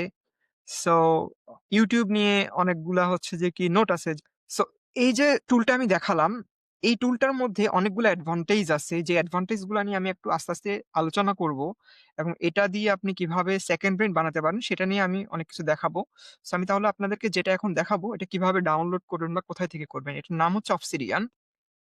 অবসিডিয়ান লিখে যখন সার্চ দিবেন, তখনই হচ্ছে শুরুর যে লিঙ্কটা, সেটা হচ্ছে দিকে অবসিডিয়ানের লিঙ্ক। এখানে গেলে মোটামুটি আপনি একটা ইন্ট্রোডাকশন পাবেন অবসিডিয়ান কি। এটা হচ্ছে একটা নোট টেকিং টুল, যেটার মাধ্যমে আপনি খুব সহজেই আপনি নোট নিতে পারবেন। এখন কোশ্চেন থাকতে পারে, এত নোট টেকিং টুল থাকলে অবসিডিয়ান কেন? অবসিডিয়ান ইউজ করার অনেকগুলা কারণ আছে, তার মধ্যে আমি হয়তো কয়েকটা কারণ বলবো। সেটা হচ্ছে এটা আপনাকে কানেকশন বিল্ড আপ করতে সাহায্য করবে। কানেকশন বিল্ড আপ করলে আপনার রিসার্চের যে কোনো একটা প্রবলেম আইডেন্টিফাই করা বা রিসার্চের কোনো একটা প্রবলেম সলভ করতে খুব কম সময় লাগবে। এটা হচ্ছে যে কি প্রথম অ্যাডভান্টেজ। সেকেন্ড যে অ্যাডভান্টেজটা নিয়ে আমি বলি, এটা হচ্ছে ফিউচার প্রুফ। ফিউচার প্রুফ মানে জিনিসটা হচ্ছে অবসিডিয়ান সবকিছু নোট টেক্সট ফাইল আকারে সেভ করে, টেক্সট ফাইল। কেন বললাম এই জিনিসটা খুবই গুরুত্বপূর্ণ? কোন একটা নোট টেকিং সফটওয়্যার যখন সবগুলো নোট টেক্সট ফাইল আকারে সেভ করে, এটা ফিউচার প্রুফ হয়। কেন? কারণ অবসিডিয়ান সফটওয়্যারটা 10 থেকে 20 বছর পরেও যদি এক্সিস্ট না করে মার্কেটে, তখনও আপনি আপনার নোটগুলো অ্যাক্সেস করতে পারবেন। এখন আমি যদি আপনাকে বলি, আপনি যদি OneNote এ নোট করেন, এই নোটগুলা কিন্তু XML ফাইলে সেভ করে। OneNote যদি না থাকে, আপনি নোটগুলো অ্যাক্সেস করতে পারবেন না। তার মানে ওটা ফিউচার প্রুফ না। কিন্তু টেক্সট ফাইল আকারে সেভ করার কারণে আপনার নোটগুলো ফিউচার প্রুফ। এটা হচ্ছে একটা অ্যাডভান্টেজ। আর এটা হচ্ছে কমপ্লিটলি সিকিউর এবং লোকাল। অবসিডিয়ান সব নোট আপনার লোকালেই থাকবে। লোকালে টেক্সট ফাইল আকারে থাকার কারণে আপনি হচ্ছে যে কি খুব সহজেই কানেক্ট করতে পারবেন। তারপর হচ্ছে আপনি হচ্ছে সহজেই ব্যাকআপ রাখতে পারবেন। আপনি হচ্ছে Google Drive দিয়ে সিঙ্ক করতে পারবেন মাল্টিপল পিসিতে বিনা খরচে। আর এটা হচ্ছে ফ্রি অফ কস্ট। কমপ্লিটলি বিনা পয়সায় আপনি এটা ইউজ করতে পারবেন। এটার মধ্যে কোনো কিছু নাই। আর সবচেয়ে বড় যে জিনিসটা, এটা হচ্ছে প্লাগইন আছে। Community driven software. Obsidian এ প্রায় ২,৫০০ প্লাগইন আছে। এরপর এবং ৩৫০ থিম আছে। সো আপনি কোনো কিছু একটা চিন্তা করলেই ওই জিনিসটার উপর দেখবেন Obsidian একটা প্লাগইন আছে ওই প্রবলেমটা সলভ করার জন্য। আমি একটা এক্সাম্পল দেই। আমি হচ্ছে Kindle এ বই পড়তাম। সো আমার কাছে মনে হইছে, যদি এমন হতো যে আমি যে Kindle এ বইগুলা পড়তেছি, যে অ্যানোটেশন গুলো আমি করতেছি, ওই অ্যানোটেশন গুলো অটোমেটিক্যালি আমার Obsidian এ অটোমেটিক নোট আকারে চলে আসবে। সেটার জন্য একটা Obsidian প্লাগইন আছে। এরপর একটু আগে আমরা কি করলাম? Zotero-তে নোট পড়লাম। Zotero-তে পড়ে নোট বানালাম। মনে আছে আপনাদের অবশ্যই? এখানে একটা নোট বানিয়েছি। এখন Obsidian এ এমন প্লাগইনও আছে, Zotero নোটগুলো অটোমেটিক Obsidian এ চলে যাবে। তার মানে আপনি যে রিসার্চ পেপারটা Zotero-তে পড়তেছেন, সেম রিসার্চ পেপারটাই হচ্ছে যে কি আপনি Obsidian এ নোট আকারে চলে যাবে। সো এই অ্যাডভান্টেজ গুলো আপনাকে, এই অটোমেশন গুলো আপনার লাইফটাকে অনেক ইজি করবে। ঠিক আছে? ওকে। আচ্ছা। এরপর সো বেসিক্যালি এরকম অনেক অ্যাডভান্টেজ আছে। Obsidian নিয়ে আমি ডেডিকেটেডলি YouTube এ ভিডিও বানাই। আমার চ্যানেলে আপনি সেখানে গিয়ে Obsidian শেখা শুরু থেকেই আপনি হচ্ছে অ্যাডভান্স ইউসেজ গুলোও দেখতে পারেন। আমার প্রচুর ভিডিও আছে এটার উপর। সো বেসিক্যালি এটা নিয়ে আমি খুব বেশি এখন বলব না। আমি হচ্ছে আমার Obsidian এ ফেরত যাই। ওকে। এখন ধরেন আমি কোন একটা পার্টিকুলার টপিকে শিখতে চাচ্ছি। ঠিক আছে? সো আমি Obsidian ওপেন করলে এরকম একটা ভল্ট ওপেন হবে। যেটার মধ্যে বাম পাশে আমার একটা পেন আছে। এখানে অনেকগুলা টুলবার আছে। ঠিক আছে? এরকম একটা সিম্পল, এর মধ্যে তেমন কিছুই নাই। Just simple. এখন আপনার কাছে মনে হবে, এত সিম্পল জিনিস দিয়ে আমি এত রিসার্চের মধ্যে একটা কমপ্লেক্স কাজ কিভাবে করব? এটা অবশ্যই কোয়েশ্চেন থাকতে পারে। সেটা অবশ্যই। ফর এক্সাম্পল, আপনি শিখতে চাচ্ছেন, আমি জাস্ট একটা ডেমো দেখাচ্ছি এখানে। আম আপনি শিখতে চাচ্ছেন ইনভেস্টমেন্ট কিভাবে কাজ করে। ঠিক আছে? এখন এই ডেমোটা হয়তো আমি যদি দেখাই আমার YouTube চ্যানেলে মোটামুটি খুব সুন্দরভাবে আছে। তাও আমি জাস্ট এখানে বেসিক দেখাচ্ছি। সো আপনি শিখতে চাচ্ছেন হাউ টু ইনভেস্ট। সরি, আ আমি আমার বাংলা কিবোর্ডটা একটু অফ করে দেই। ওকে। সো আপনি শিখতে যাচ্ছেন হাউ টু ইনভেস্ট, এরকম একটা কনসেপ্ট আপনি শিখতে যাচ্ছেন। এখন আপনি নোট করলেন যে বাই এ গুড কোম্পানিজ, ঠিক আছে? By a good. এরপর আপনার কাছে মনে হলো, একটা কোয়েশ্চেন আসলো, আচ্ছা আমি কিভাবে ভালো কোম্পানি কিনবো? এটা একটা কোয়েশ্চেন, এটা নিয়ে আপনি একটা নতুন নোট ক্রিয়েট করবেন। How to bye good company. এই যে নতুন নোট ক্রিয়েট করলেন, একটা লাইন ক্রিয়েট করলাম। এই লাইনটার উপর আমি যখন লাইনটার বাম পাশে যখন আমি ২ টা ব্র্যাকেট দিব এবং ডান পাশে একটা ব্র্যাকেট দিব। সো বেসিক্যালি সে একটা নতুন নোটের প্লেস হোল্ডার ক্রিয়েট করে। এটার উপর যখন ক্লিক করব আরেকটা নতুন নোট ক্রিয়েট হয়ে যায়, how to bye good company. খেয়াল করে দেখছেন যে নোট ক্রিয়েট করার প্রসেসটা কত ইজি। আমি চাইলে সাইড বাই সাইড রেখেও ওপেন করতে পারি। এরপর আপনার কাছে মনে হলো যে ওকে ফাইন, আমি ভালো, ভালো কোম্পানিগুলা কিনবো ফিউচারে ইনভেস্টমেন্টের জন্য। তাহলে আমাকে ভালো কোম্পানি কিনতে হবে। ভালো কোম্পানি কেনার একটা ওয়ে হচ্ছে যে কি বাই স্টক। স্টক কিনতে হবে। এখন আপনার মনে কোয়েশ্চেন থাকতে পারে, ওকে ফাইন, স্টক কি আসলে? সো স্টক কি এটা শিখার জন্য আপনি আরেকটা নোট ক্রিয়েট করলেন। এটার জন্য আপনাকে ২ সাইডেই স্কয়ার ব্র্যাকেট দিতে হবে। স্কয়ার ব্র্যাকেট দেয়ার এই প্রসেসটাকে বলা হয় উইকি স্টাইলে লিঙ্কিং ক্রিয়েট করা। ঠিক আছে? এই যে আমি নোটটা ক্রিয়েট করলাম, আরেকটা নোট ক্রিয়েট করলাম যেটা হচ্ছে স্টকের উপর। এখন স্টকের উপর গিয়ে আমি আবার অনেকগুলা নোট ক্রিয়েট করলাম এবং এই নোটগুলো আমি ইচ্ছামত করতে পারবো। এখন এই ফুল প্রসেসটা যখন আমি করব, তখন আমার অনেকগুলা নোট হয়ে যাবে। এই নোটগুলা দেখেন এই যে কানেক্টেড একটার সাথে আরেকটা। সো আমি যদি ইন শর্ট বলি, এভাবে করে আমি নোট ক্রিয়েট করি যে আমি শুরু করছিলাম কিভাবে? How to bye good companies এখান থেকেই। এরপর আমি শিখলাম যে আমাকে ইনভেস্ট করতে হবে। কিভাবে ইনভেস্ট করতে হবে? আমাকে হচ্ছে আসলে স্টক কিনতে হবে। স্টক কেনার ক্ষেত্রে আমার অনেকগুলো ইনফরমেশন জানা লাগবে। যে স্টক প্রাইস কিভাবে ডিসাইড হয়, কিভাবে স্টক কিনতে হয়, কোন কোম্পানি কিনবো। এখন আমি যদি লেজি হই কিভাবে আমি ইনভেস্ট করব? এরকম অনেকগুলা নিয়ে আপনি বাইট সাইজ ছোট, ছোট নোট ক্রিয়েট করতে পারবেন। এই যখন আপনি বাইট সাইজ ছোট, ছোট নোট ক্রিয়েট করবেন তখন আপনার নেটওয়ার্ক অফ একটা নলেজ ক্রিয়েট হবে যেটাকে আমরা বলব যে কি সেকেন্ড ব্রেইন। এবং সেম জিনিসটা আপনি রিসার্চ এর ক্ষেত্রে এপ্লাই করতে পারবেন। ঠিক আছে? সো আমি এখানে আমার ডেমো, যেহেতু এটা একটা ডেমো নোট বা ডেমো ভল্ট বলে এটাকে, এটা হচ্ছে দেখাইছি এবং এই ফুল জিনিসটা বা নোট টেকিং প্রসেসটা কিভাবে কাজ করে, কিভাবে শিখতে হয় সেটা হচ্ছে যে কি আমি দেখাচ্ছি কোথায় থেকে আপনারা শিখবেন। আপনারা যদি YouTube এ যান, যাওয়ার পরে হচ্ছে যে কি আপনারা যদি আমার চ্যানেলটাতে যান, শুভঙ্কর দাস, এখানে হচ্ছে যে কি আমি শিখাইছি কিভাবে আপনি স্টার্ট করবেন এভাবে কানেক্টেড নোট টেকিং প্রসেসটা। ঠিক আছে? এখানে যে একটা প্লেলিস্ট আছে ১ম এ Obsidian Start Here kind of এটার মধ্যেই আমি দেখাইছি কিভাবে আপনি এইভাবে কিভাবে আপনি কানেক্টেড নোট বা সেকেন্ড ব্রেইন বিল্ড আপ করবেন। এখন সেখানে সবচেয়ে চ্যালেঞ্জিং যে জিনিসটা হচ্ছে নোট টেকিং এ সেটা হচ্ছে অভ্যাস বিল্ড আপ করা। আপনার কাছে মনে হতে পারে এভাবে নোট নেওয়া তো যায় খুব সহজ। কিন্তু এখানে সবচেয়ে চ্যালেঞ্জিং হচ্ছে যে কি অভ্যাসটা বিল্ড আপ করা। আপনি যা শিখছেন, যা করছেন এই করতে, করতে নোট নেয়ার যে অভ্যাসটা এবং ফ্রিকশনলেস করার যে ব্যাপারটা, এটার জন্য অভ্যাস বিল্ড আপ করতে হয়। এবং এখানে আরো অনেক ধরনের ফিচার আছে। এই জিনিসগুলা নিয়ে কাইন্ড অফ আমার এই ফার্স্ট এর এই স্টার্ট হেয়ার সিরিজটা সাজানো। এটা হয়তো দেখতে আপনাদের ১ ঘন্টা লাগবে এবং আমি আশা করি এটা যদি আপনারা দেখেন আপনাদের নলেজ ম্যানেজমেন্ট বা নোট টেকিং বা শেখার যেই আইডিয়াটা, এটা কাইন্ড অফ পুরোপুরি চেঞ্জ হয়ে যাবে। এবং আপনার কাছে একটা ফিলিংসই আসবে যেটা আমার কাছে মনে হয়েছিল যে, নাও I feel like something more than I used to be before এরকম একটা ফিলিংস আসবে আপনার। যে আপনি এখন যাই পড়বেন সবকিছু মনে থাকবে, যাই পড়বেন সবকিছু রিট্রিভ করতে পারবেন। ওকে। সো আমি আমার আবার ডেমোতে ফেরত যাই। ওকে।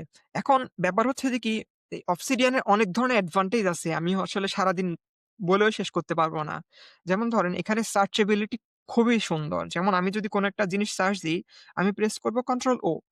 দেখেন কন্ট্রোল ও চাপ দিলে আমার একটা বার চলে আসছে যেখানে আমার সব নোটগুলা, সব ধরনের ফাইলগুলা দেখাচ্ছে। এখন এখানে আমি সার্চ দিলাম যে stock. Sorry, I don't know কেন আমার বাংলা কিবোর্ডটা বারবার অন হয়ে যাচ্ছে। স্টক সার্চ দিলে দেখেন স্টক রিলেটেড যতগুলা নোট আছে সবগুলা নোট আমার চলে আসছে। দেখেন। এরপর আমি সার্চ দিলাম ইনভেস্টমেন্ট। ইনভেস্টমেন্ট রিলেটেড যত নোট আছে সবগুলা চলে আসছে। আমি খুব সহজে রিট্রিভ করতে পারতেছি। সো বেসিক্যালি এখানে সার্চ দেয়া, রিট্রিভ করা খুবই সহজ। ইটস নট লাইক দ্যাট আমি নোট ধরে যে সার্চ দিবো এমন না। সার্চ বাটন আছে। এখানে যদি আমি স্টক লিখি, যতগুলা নোটের মধ্যে আমার স্টক ওয়ার্ডটা আছে, সবগুলা আমার বাম পাশে চলে আসছে। দেখেন আমি এগুলাকে ওপেন করে, করে দেখতে পারবো। যে ওপেন করে, করে দেখতে পাচ্ছি। সবগুলা নোট দেখতে পাচ্ছি। সো দেখেন আমি এখানে কতগুলা ট্যাবের মতো নোট ওপেন করছি। কাইন্ড অফ প্রায় ১০ টার মতো ট্যাবের মতো নোট ওপেন করছি। এখন এভাবে এতগুলা ট্যাবের মতো নোট ওপেন করার সুবিধা কি? আপনি যখন ১০ টা পেপার পড়বেন, এরকম ১০ টা ট্যাব ওপেন করলেন। করে আপনি উপরে নিচে side by side pan create করলেন এভাবে। সো আপনার যদি বড় কোনো মনিটর থাকে, আপনি এভাবে প্রায় নোটগুলাকে ক্যাসকেডিং আকারে পেনের মতো করে ওপেন করে আপনি আইডিয়াগুলোকে কানেক্ট করতে পারবেন। আচ্ছা, আমি তো একটা পেপারে ইনভেস্টমেন্ট পড়ছি, আরেকটা আর্টিকেলে স্টক নিয়ে পড়ছি, আরেকটা আর্টিকেলে কিভাবে স্টক প্রাইস সিলেক্ট করে এটা নিয়ে পড়ছি। এখন কিভাবে আমি আমার সবগুলো আইডিয়াকে কানেক্ট করে নতুন একটা আর্টিকেল লিখবো, সেটা খুব সহজে আপনি এই Obsidian এ করতে পারবেন।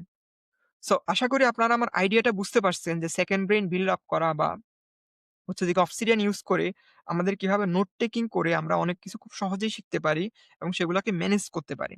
ওকে। এখন আম সত্যি কথা বলতে খুব কম সময়। এই কম সময়ের মধ্যে আমি চাইলেও অনেক কিছু দেখাতে পারব না। এজন্য আমি সবসময় হচ্ছে যে কি রেফার করি আমার চ্যানেলগুলাতে আপনি দেখতে পারেন। এটা নিয়ে আমি অনেকগুলা ভিডিও বানাইছি। Full process step by step process নিয়ে বানাইছি। তবে এখন আমি একটা জিনিস দেখাবো সেটা হচ্ছে খুবই গুরুত্বপূর্ণ। সেটা হচ্ছে যে রিসার্চ পেপার পড়া বা রিভিউ করা ক্ষেত্রে কিভাবে আপনাকে অবসিডিয়ান আপনার লাইফটাকে খুব সহজ করবে, এই ডেমোটা আমি কাইন্ড অফ সব জায়গায় দেখাই। কারণ রিসার্চারদের জন্য এটা কাইন্ড অফ আমি বলব সুইচ আর্মি নাইফ। এটার মাধ্যমে আপনি অনেক কিছু অ্যাচিভ করতে পারবেন। ওকে? তাহলে আমি মুভ করছি ওখানেই। তার আগে আমি হয়তো অ্যাম একটু পজ দিব। কারণ আমি অনেকক্ষণ ধরে কথা বলছি। আমি হয়তো আপনাদের কোয়েশ্চেন নিবো, আপনাদের মতামত শুনবো। উহু। আচ্ছা, আ গুড কোয়েশ্চেন। সো আমি যেটা বলব, আমি সত্যি কথা বলতে আমিও একটু ডিসকারেজ করব। ডিসকারেজ করার কারণ হচ্ছে যে কি, আপনি যখন রিসার্চ শুরু করবেন, ১ম এ আপনাকে শিখতে হবে ইন্ডিপেন্ডেন্ট থিংকিং। কিভাবে আপনার আইডিয়া গুলাকে কানেক্ট করে প্রবলেম আইডেন্টিফাই করে নতুন একটা প্রবলেম সলভ করা যায় বা নতুন একটা ডিরেকশন এ লিখা যায়। হ্যাঁ, সেখানে অবশ্যই রিভিউ পেপার লেখাটা ফার্স্ট স্টেপে খুবই ভালো। কেন ভালো আমি বলি, আপনি যখন কোন একটা ফিল্ডে রিভিউ পেপার লিখবেন, আপনি ওই ফিল্ডের প্রায় ১০০ খানেক পেপার পড়বেন ধরেন। এতগুলো পেপার পড়ার পরে আপনি খুব সহজেই ওই ফিল্ডের রিসার্চ গ্যাপ গুলো আইডেন্টিফাই করতে পারবেন। ওই ফিল্ড নিয়ে আপনার একটা ইন ডেপথ নলেজ ক্রিয়েট হবে। সো ১ম এ আপনি যেটা এনকারেজ করব সেটা হচ্ছে একটু পরে আমি হয়তো ডেমোটা দেখাবো। আপনি যেটা করবেন সেটা হচ্ছে আপনি ছোট, ছোট নোট ক্রিয়েট করবেন। যে পেপারগুলা পড়তেছেন সেটার উপরে। ওই নোটগুলার উপরে আপনি হচ্ছে যে কি একটা সিস্টেমেটিক রিভিউ জেনারেট করবেন। জেনারেট করার পরে আপনি চাইলে ChatGPT এর হেল্প নিয়ে সেটাকে ফাইন টিউন করবেন। বাট কখনোই আপনি ChatGPT কে দিয়ে রিসার্চ করাবেন না। কারণ সেখানে আপনার অনেক ধরনের ভুল থাকবে, রেফারেন্স এ ভুল থাকবে, আইডিয়াতে ভুল থাকবে।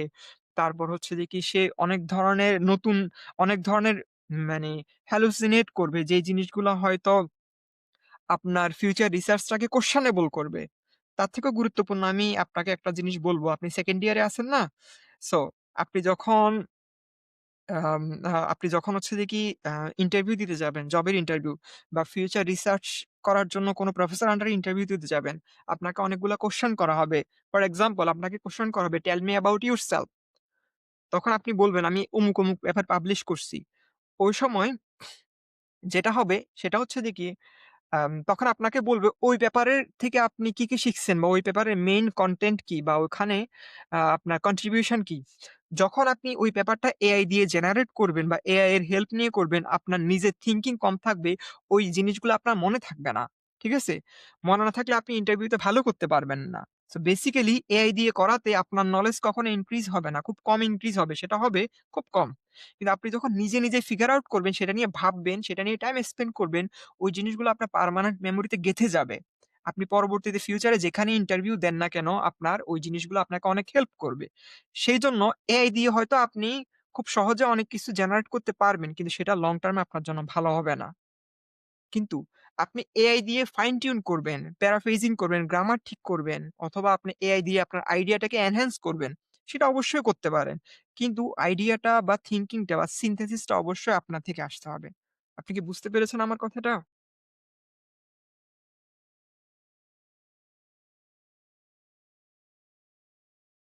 মেন্টর উম উম মেন্টর পেলে অবশ্যই ভালো। ঠিক আছে? মেন্টর পেলে অবশ্যই আপনি একটা গাইডলাইন পাবেন। কিন্তু আপনি নিজে থেকে চেষ্টা করলে একটা রিভিউ পেপার নিজ থেকে দাঁড় করায় ফেলতে পারবেন। এটা ডিফিকাল্ট হবে না। আপনি সেক্ষেত্রে উম এআই কে আপনার মেন্টর হিসেবেই হচ্ছে যে কি আপনি রোল প্লে করতে বলতে পারেন। That's good. আপনি এআই কে বলতে পারেন যে, "আমি এই ফিল্ডে রিসার্চ করব, নতুন একটা প্রজেক্ট ক্রিয়েট করবেন।" ChatGPT তো প্রজেক্ট ক্রিয়েট করা যায়, সেখানে অবশ্যই একটা ইনস্ট্রাকশন দিয়ে রাখবেন যে, "তুমি আমার মেন্টরের রোল প্লে করবে।"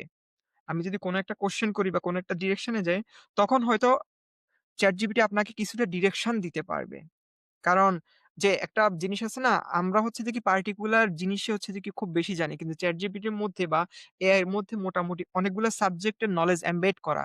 সো সেখান থেকে আপনি হয়তো কিছুটা গাইডলাইন পাবেন। উহু, ওকে, thank you.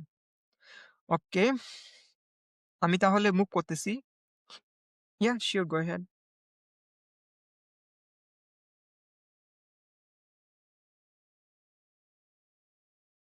Uh-huh.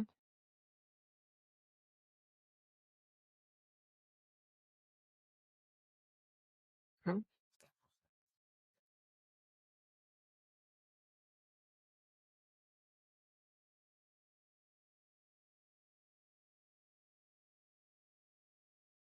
Okay.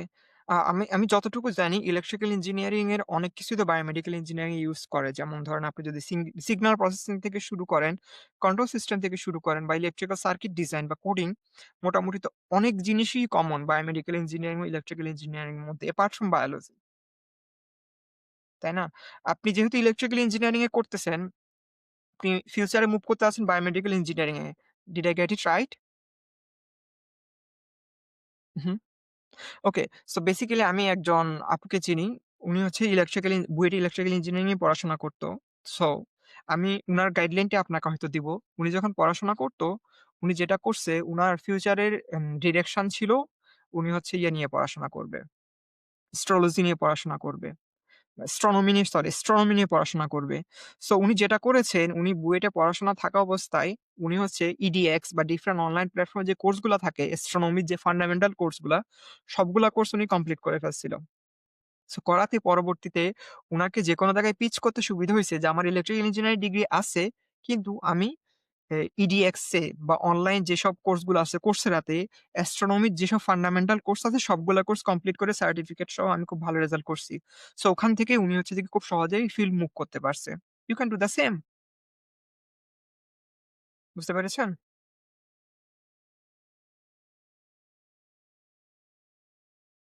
Okay, go ahead.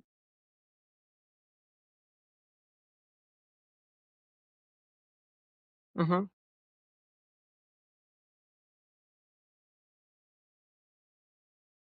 হ্যাঁ, হ্যাঁ, হ্যাঁ। ওকে, সো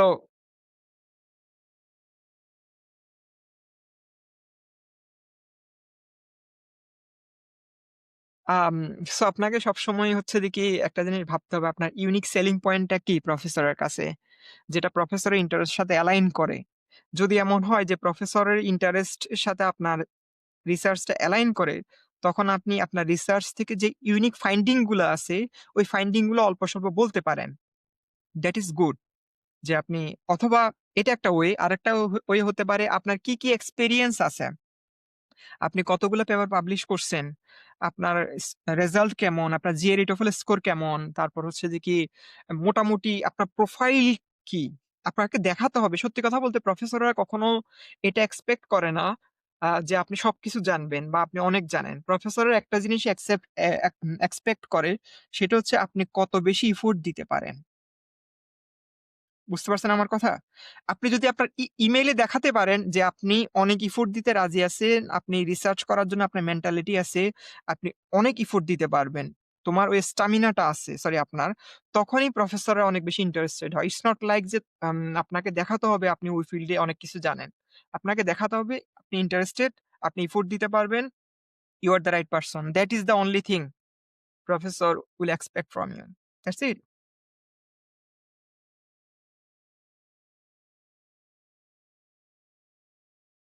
অবশ্যই।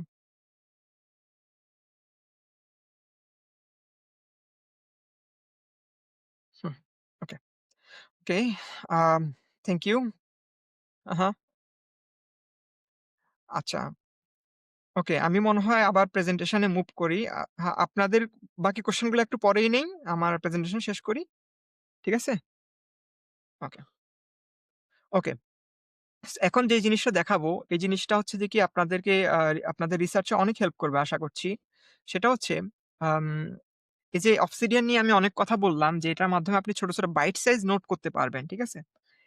এখন এটার জন্য আমার একটা স্টার্টার কিট আছে যেটা হয়তো আপনারা যখন এটা দেখে ফেলবেন, এই সিরিজটা দেখে ফেলবেন।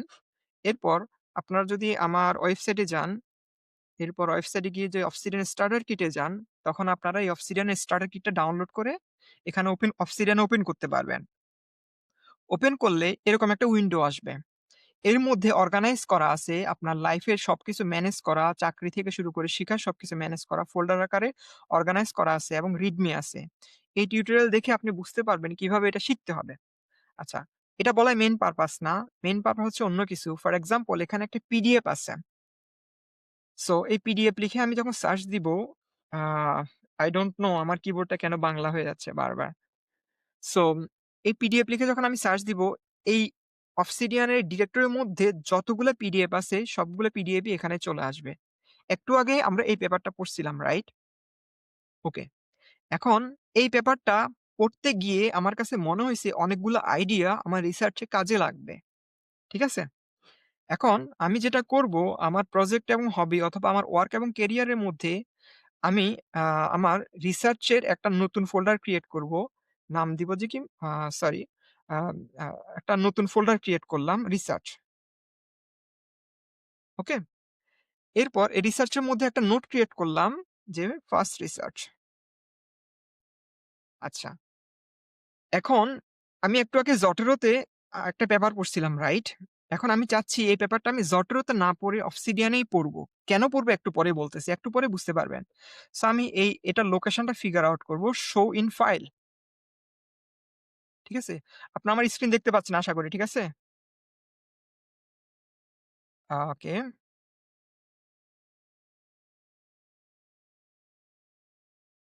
আপনারা তো আমার স্ক্রিন দেখতে পাচ্ছেন, রাইট?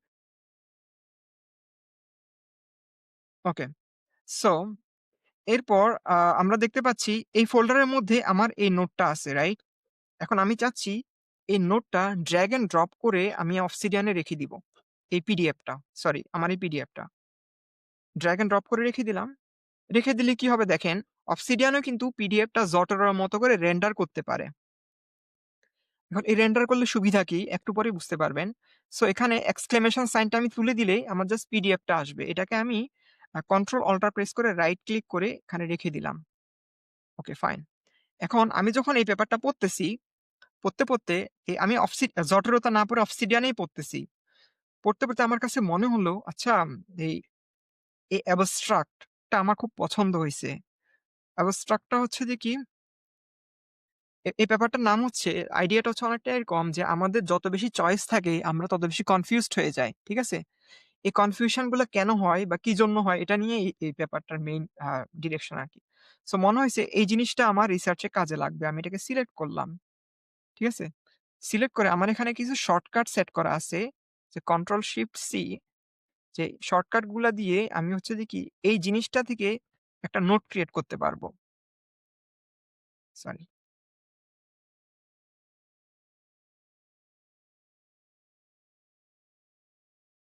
সো দেখেন আমি যখন এটা সিলেক্ট করে বাম পাশে কপি করে পেস্ট করলাম, আমার এই যে নোটটা আমার এখানে মাই ফার্স্ট রিসার্চ এর এখানে চলে আসছে। সেইম আমি এই পেপারটা পড়তেছি, পড়তে আমার কাছে মনে হইছে যে মেথড সেকশনটাও আমার একটু নোট ডাউন করে রাখা দরকার। এই স্টাডি গুলা এরা কিভাবে পারফর্ম করছে। সো সেম ভাবে আমি হচ্ছে যে কি এখান থেকে কন্ট্রোল শিফট সি প্রেস করে আম আমার অনেক সরি আমার হচ্ছে পিসিতে একসাথে অনেক কিছু চলতেছে। আমার জিনিসপাতি ঠিকমতো কাজ করছে না। ঠিক আছে? দেখেন আমি এটাও কপি করে পেস্ট করে রাখলাম। রাইট? রাখার পরে সেইম আমি হচ্ছে ডিসকাশন বা রেজাল্ট থেকেও কিছু জিনিস নোট ডাউন করে রাখি। আমার কাছে মনে হচ্ছে এই ইনফরমেশনটাও আমার রিসার্চ এ খুব কাজে লাগবে।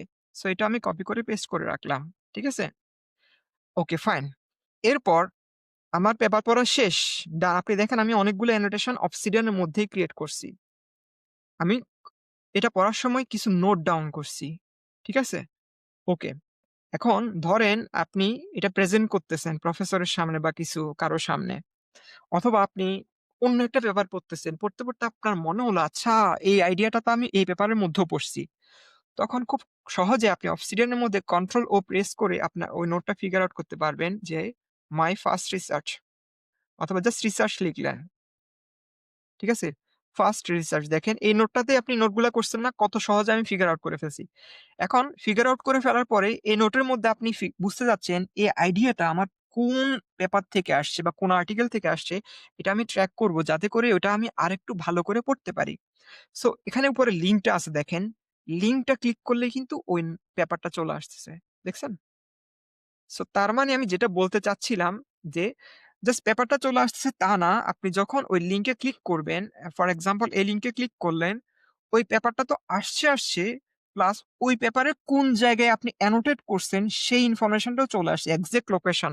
তার মানে আপনি যদি ১০০ পেজের একটা আর্টিকেল বা পিডিএফ পড়েন, পিডিএফ পড়ে এভাবে নোট ডাউন করেন, আপনি রিকালেক্ট করতে পারবেন যে এই আইডিয়াটা কোন জায়গা থেকে আসছে। এবং এই রিকালেক্ট করার কারণে এই যে কানেকশনটা ক্রিয়েট হইছে আপনার পিডিএফ এর সাথে এবং আপনার নোটের সাথে, এটা করার কারণে আপনার রিসার্চের প্রোডাক্টিভিটি অনেক বেড়ে যাবে। কারণ এখন আপনি যাই পড়তেছেন সবই মনে আছে। কারণ যেহেতু আপনি ছোট ছোট নোট করে রাখতেছেন এরকম, আবার নোটগুলা কোথায় থেকে আসছে সেটাও আপনি কানেক্ট করতে পারতেছেন, আইডেন্টিফাই করতে পারতেছেন। তার মানে এখন আপনি যাই পড়বেন সবকিছু আপনার মনে থাকবে এবং সবকিছু আপনি রিকালেক্ট করতে পারবেন। যে আমি শুরুতেই বলছিলাম, অনেক পড়লে অনেক ভুলবেন, এটাই স্বাভাবিক। কিন্তু এভাবে যদি আপনি পড়েন আপনি কিছুই ভুলবেন না। এবং এটাই হচ্ছে যে কি আপনার রিসার্চ লাইফটাকে অনেক সহজ করে দিবে। Okay fine. এখন এই যে লিঙ্কটা বললাম, এই লিঙ্কটা কিন্তু বাই ডিরেকশনাল। বাই ডিরেকশনাল বলতে আমি কি মিন করতেছি, আপনি তো এই পেপার থেকে নোট থেকে পেপারে যেতে পারতেছেন।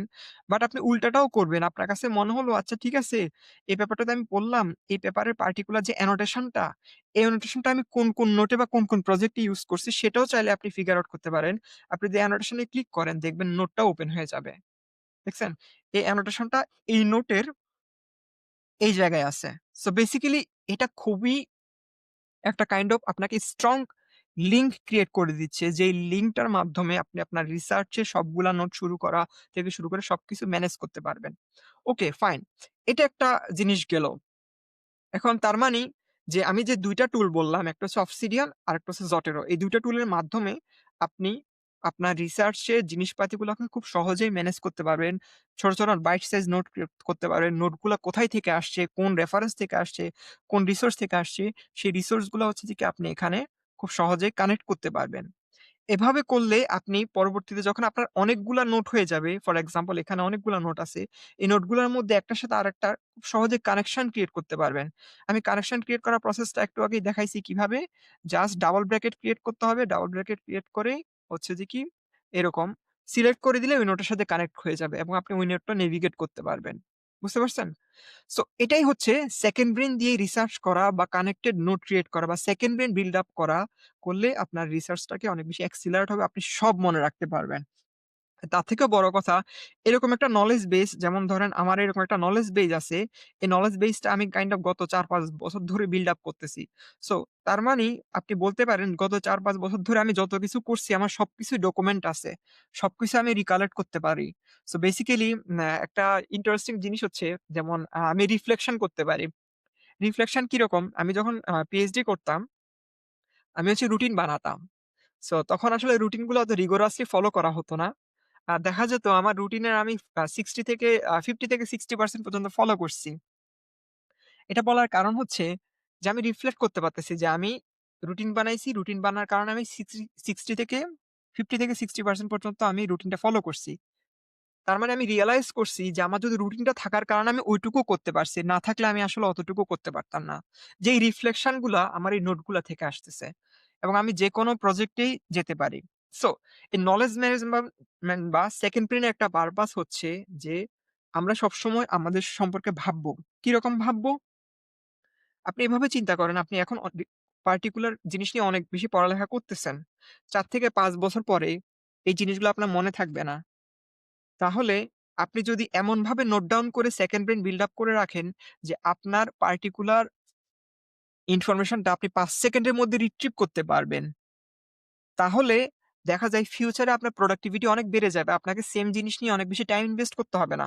এটাই হচ্ছে সেকেন্ড ব্রেইন আপনাকে রিসার্চ প্রোডাক্টিভিটি থেকে শুরু করে আপনার ক্যারিয়ারের প্রোডাক্টিভিটি সবকিছু অনেক বেশি ইমপ্রুভ করবে। যেমন ধরেন ফর এক্সাম্পল আমি হচ্ছে এখানে এই যে এই ডেমো ভল্ট এর মধ্যে অনেকগুলা নোট বানাইছি। এখন আমি হচ্ছে স্টক নিয়ে নোট বানাইছি, কিভাবে ইনভেস্ট করতে হয় এসব নিয়ে নোট বানাইছি। এখন ৫ বছর পরে আমার কাছে মনে হইছে আচ্ছা কিভাবে স্টকের প্রাইস ডিসাইড হয় আমি ভুলে গেছি। সো আমি তখন কন্ট্রোল ও প্রেস করব। আমি হচ্ছে যে কি আ সরি, এগেইন সরি আমার কিবোর্ডটা বাংলা হয়ে যাচ্ছে অটোমেটিক্যালি।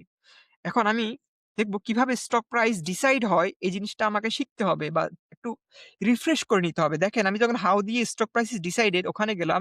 আমি কিন্তু ৫ সেকেন্ডের মধ্যে আমি আমার নোটটা ওপেন করলাম। ওপেন করে আমি রিফ্রেশ করে নিলাম যে স্টক প্রাইস ডিসাইড হওয়ার জন্য অনেকগুলা মেথড আছে। Financial statement, industry comparison, growth potential, market condition এগুলা দিয়ে স্টক প্রাইস ডিসাইড হয়। সো তার মানে আমি আমার নলেজটাকে রিফ্রেশ করতে পারতেছি খুব সহজেই। এই যে জিনিসটা, এই জিনিসটা কিন্তু আপনি কখনোই এআই দিয়ে করতে পারবেন না। কারণ এআই দিয়ে যখন আমরা কোন কিছু শিখতে চাই, এআই হচ্ছে অনেক বেশি ইনফরমেশন দেয়, যে ইনফরমেশন অনেক বেশি unnecessary ইনফরমেশন দেয়, যেটা আমার সবকিছু লাগবে না। কিন্তু আমি জানি আমার কি কাজে লাগবে, ওই জিনিসগুলা দিয়ে আমি আমার নোটগুলা বানাইছি। এই কারণে আমি আর রিফ্রেশ করতে খুব কম সময় লাগবে। ঠিক আছে? সো এটাই হচ্ছে যে কি মেইনলি আপনাদেরকে শিখানো বা দেখানো মেইন পারপাস। আর আমি হয়তো এই নিয়ে আর বেশি কিছু বলব না। কারণ আমরা মোটামুটি আমাদের প্রেজেন্টেশনের শেষের দিকে চলে আসছি। সো আপনাদেরকে এডিশনাল রিসোর্স এর জন্য আমি হচ্ছে আমার ২ টা চ্যানেল আছে। এটা হচ্ছে ইংরেজি, এটা হচ্ছে বাংলা চ্যানেল। ইংরেজি চ্যানেলে অবসিডিয়ান বা রিসার্চ নিয়ে অনেক বেশি টিউটোরিয়াল আছে। টিউটোরিয়াল। আমি বলব টিউটোরিয়াল। আর বাংলা চ্যানেলে পডকাস্ট আছে। আমি অনেক মানুষকে নিয়ে পডকাস্ট করছি। কিভাবে হচ্ছে যে কি এই অবসিডিয়ান বা সেকেন্ড ব্রেইন দিয়ে রিসার্চ করা যায়। এটা কিভাবে তাদের কেরিয়ারকে অনেক সাহায্য করতেছে, তাদের সবকিছু শিখতে সাহায্য করতেছে। এগুলা নিয়ে দেখেন অনেকগুলা পডকাস্ট আছে। আপনারা হয়তো আম যখন হাঁটেন বা কিছু করেন তখন দেখতে পারেন আপনাদের নতুন আইডিয়া আসবে বা কিভাবে শিখা যায়, কিভাবে নলেজ বিল্ড আপ করা যায়, সেকেন্ড ব্রেইন বানানো যায় এগুলা নিয়ে আইডিয়া পাবেন। আর অবসিডিয়ান শিখতে চাইলে আমার ইংরেজি চ্যানেলে আমার ২ টারই আমি এখানে লিংক দিয়ে দিলাম। আমাদের হোস্ট হচ্ছে আপনাদের সাথে এগুলা শেয়ার করবে। সো আশা করি আ আমার প্রেজেন্টেশনটা থেকে আপনারা নতুন একটা আইডিয়া পাবেন বা নতুন একটা ডিরেকশন পাবেন। যেটা আপনার লাইফকে একটু সহজ করতে সাহায্য করবে। সো আমি এখন কোয়েশ্চেন নিবো। অনেক ধন্যবাদ। আম আ আমার বক্তব্য এতক্ষণ ধরে ধৈর্য সহকারে শোনার জন্য। Thank you. উহু, গো অ্যাহেড।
সত্যি কথা বলতে রিসার্চ বলেন, যেকোনো কাজ বলেন সবকিছুতে ধৈর্যটা ওকে। সত্যি কথা বলতে রিসার্চ থেকে শুরু করে সবকিছুর মধ্যেই ধৈর্যটা গুরুত্বপূর্ণ। তবে আমি একটা আপনাকে পার্সপেক্টিভ দিব এভাবে। মানুষ খুব procrastinate করে। আমিও করি। ইটস নট লাইক যে আমি procrastinate করি না। আমি আপনাদের থেকে অনেক বেশি procrastinate করি।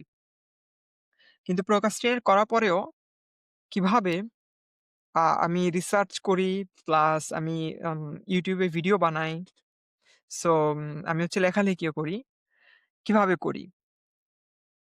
আমি হচ্ছে একটা আইডিওলজি ফলো করি। যে আইডিওলজিটা হচ্ছে যে কি আমার এখানে বইটা আছে কিনা যায় না। বইটার নাম হচ্ছে 'অ্যাটমিক হ্যাবিটস'। আমি বলব সবাইকে এই বইটা পড়তে। এই বইটা পড়লে আপনি একটা জিনিস শিখবেন যে সেটা হচ্ছে আপনি আপনার লাইফটাকে লাইফে যত কিছু করেন সবগুলাকে জিরো ফ্রিকশন বা ফ্রিকশনলেস করতে হবে। জিরো ফ্রিকশন বা ফ্রিকশনলেস করা মানে কি? আপনার অনেক ডিফিকাল্ট একটা কাজকে ছোট কাজে ডিভাইড করতে হবে। ওই কাজগুলা করতে যাতে কম সময় লাগে এবং কম সময় লাগলে আপনি হচ্ছে যে কি ইয়ে করবেন না। আপনি হচ্ছে ১ম এ যে কাজটা procrastinate করবেন না। frictionless হলে আপনি procrastinate করবেন না। একটা প্রসেস যদি অনেক বেশি কমপ্লেক্স হয়, তাহলে আপনি অনেক বেশি procrastinate করবেন। তার মানে ওই প্রসেসটাকে আপনাকে ভেঙে ছোট, ছোট frictionless chunk এ ডিভাইড করতে হবে। এটা কেন বললাম? একটু আগে আমি দেখাইছিলাম না যে আমি যখন পেপারগুলা পড়ি, তারপর আমি একটা রিসার্চ পেপার লিখি, এটা আমি ২ ভাবে করতে পারি। ১ম ওয়ে হচ্ছে আমি একসাথে ১০০ টা পেপার পড়ে ফেললাম, তারপর লিখতে বসলাম। এটা। এটা করতে গেলে মেক্সিমাম মানুষ মাঝপথে ছেড়ে দিবে। কেন ছেড়ে দিবে বলে, আপনি যখন ১০০ টা পেপার পড়ে লিখতে বসবেন, লিখতে বসলে আপনার মাথায় একটা জিনিসও থাকবে না। আপনি কোন কিছু রিকালেক্ট করতে পারবেন না। আপনি দেখা গেছে আপনি যদি ওই লিখতে যান তখন দেখবেন যে আপনি কোন একটা লাইন আসছে, লাইনটা কোথায় থেকে আসছে সেটা মনে করতে পারবেন না। অথবা লাইনটা কোথায় থেকে আসছে সেটা মনে করতে পারলেও ওইটার ফিগার আউট করতে বা ওই রেফারেন্সটা ফিগার আউট করতে অনেক বেশি সময় লেগে যাবে। এটা হচ্ছে ফার্স্ট ওয়ে। সেকেন্ড ওয়ে হচ্ছে আমি যেটা দেখালাম আপনাকে একটু আগে যে আপনি যখন কোন কিছু পড়েন, পড়তে ছোট, ছোট বাইট সাইজ নোট করে রাখেন যেগুলাকে আমি বলি ফ্রিকশনলেস বাইট সাইজ নোট। এই নোটগুলা করা কিন্তু খুবই ইজি। আমি দেখালাম যে কপি পেস্ট করে রেখে দিচ্ছি বা আমি হাতে কয়েকটা লাইন বা বুলেট পয়েন্ট দিয়ে লিখে ফেলছি। এটা করলে যে সুবিধাটা হবে আপনি আমার ফুল প্রসেসটাকে আমি ছোট, ছোট বাইট সাইজ ছোট চাঙ্কে ডিভাইড করে বাইট সাইজ নোট বানাচ্ছি। এই নোটগুলো থাকলে পরবর্তীতে যখন আমি পেপারটা লিখবো, আমি জানি এই নোট থেকে এই আইডিয়াটা আসছে এবং আমি জানি ওই নোটটা পার্টিকুলার পেপার থেকে আসছে। কারণ আমি Obsidian এ আমার 2nd পেন বিল্ড আপ করছি। এভরিথিং ইস কানেক্টেড। এতে করার কারণে আমার কাজটা অনেক ইজি হয়ে যায়। আমি আমার কাজটাকে ফ্রিকশনলেস করে ফেলছি। আমি আমার কাজটাকে ম্যানেজেবল চাঙ্ক এ ডিভাইড করে ফেলছি। এতে করে এই যে ধৈর্যটা যে একটু আগে বলল রানী আহমেদ, ওই ধৈর্যটা কখনো আপনার নষ্ট হবে না। আপনি procrastinate করবেন না। এই জিনিসটাই হচ্ছে যে কি আমি কাইন্ড অফ এই অ্যাটমিক হ্যাবিটস বইটা থেকে শিখছি। যেটা দিয়ে আমি আমার 2nd ব্রেইন বানাইছি। যেটা দিয়ে আমি আমার ৭,০০০ নোট বানাইছি। যেটা দিয়ে আমি আমার সবকিছু খুব সহজেই ম্যানেজ করি। ঠিক আছে? আশা করি আমি আপনার কোয়েশ্চেনের উত্তর দিতে পারছি।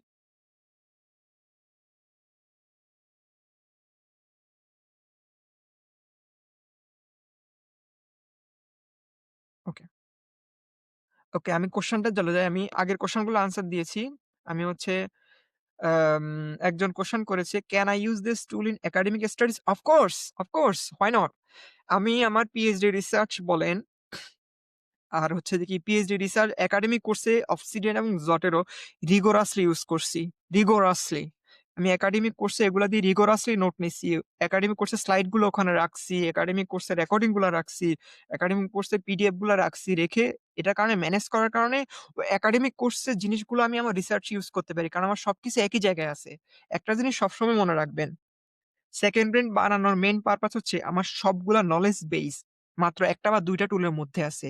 আমার সবগুলা পিডিএফ, সবগুলা নোট Obsidian এর মধ্যে আছে। সবগুলা আর্টিকেল Zotero এর মধ্যে আছে। Zotero এবং Obsidian কিন্তু কানেক্ট করা যায়। আমার এটা নিয়ে ভিডিও আছে। তাহলে সবকিছু যখন একটা জায়গায় থাকে, ১০ বছর পরেও আমি জিনিসগুলাকে রিট্রিভ করতে পারি। ফর এক্সাম্পল আপনি এখন একটা জিনিস নিয়ে রিসার্চ করতেছেন, যেটা আপনি আমার একাডেমিক কোর্সে পড়ছেন। ওই জিনিসগুলাই হচ্ছে যে কি আপনি খুব সহজেই হচ্ছে ইয়ে করতে পারবেন।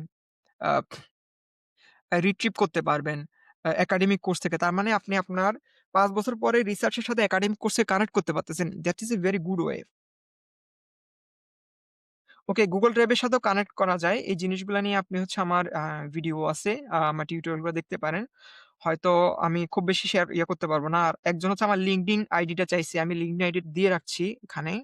সো আপনারা যদি কোন কোয়েশ্চেন থাকে পরবর্তীতে আমার সাথে LinkedIn এ যোগাযোগ করতে পারেন। আর আমি সবগুলা লিঙ্ক হচ্ছে দিয়ে রাখতেছি।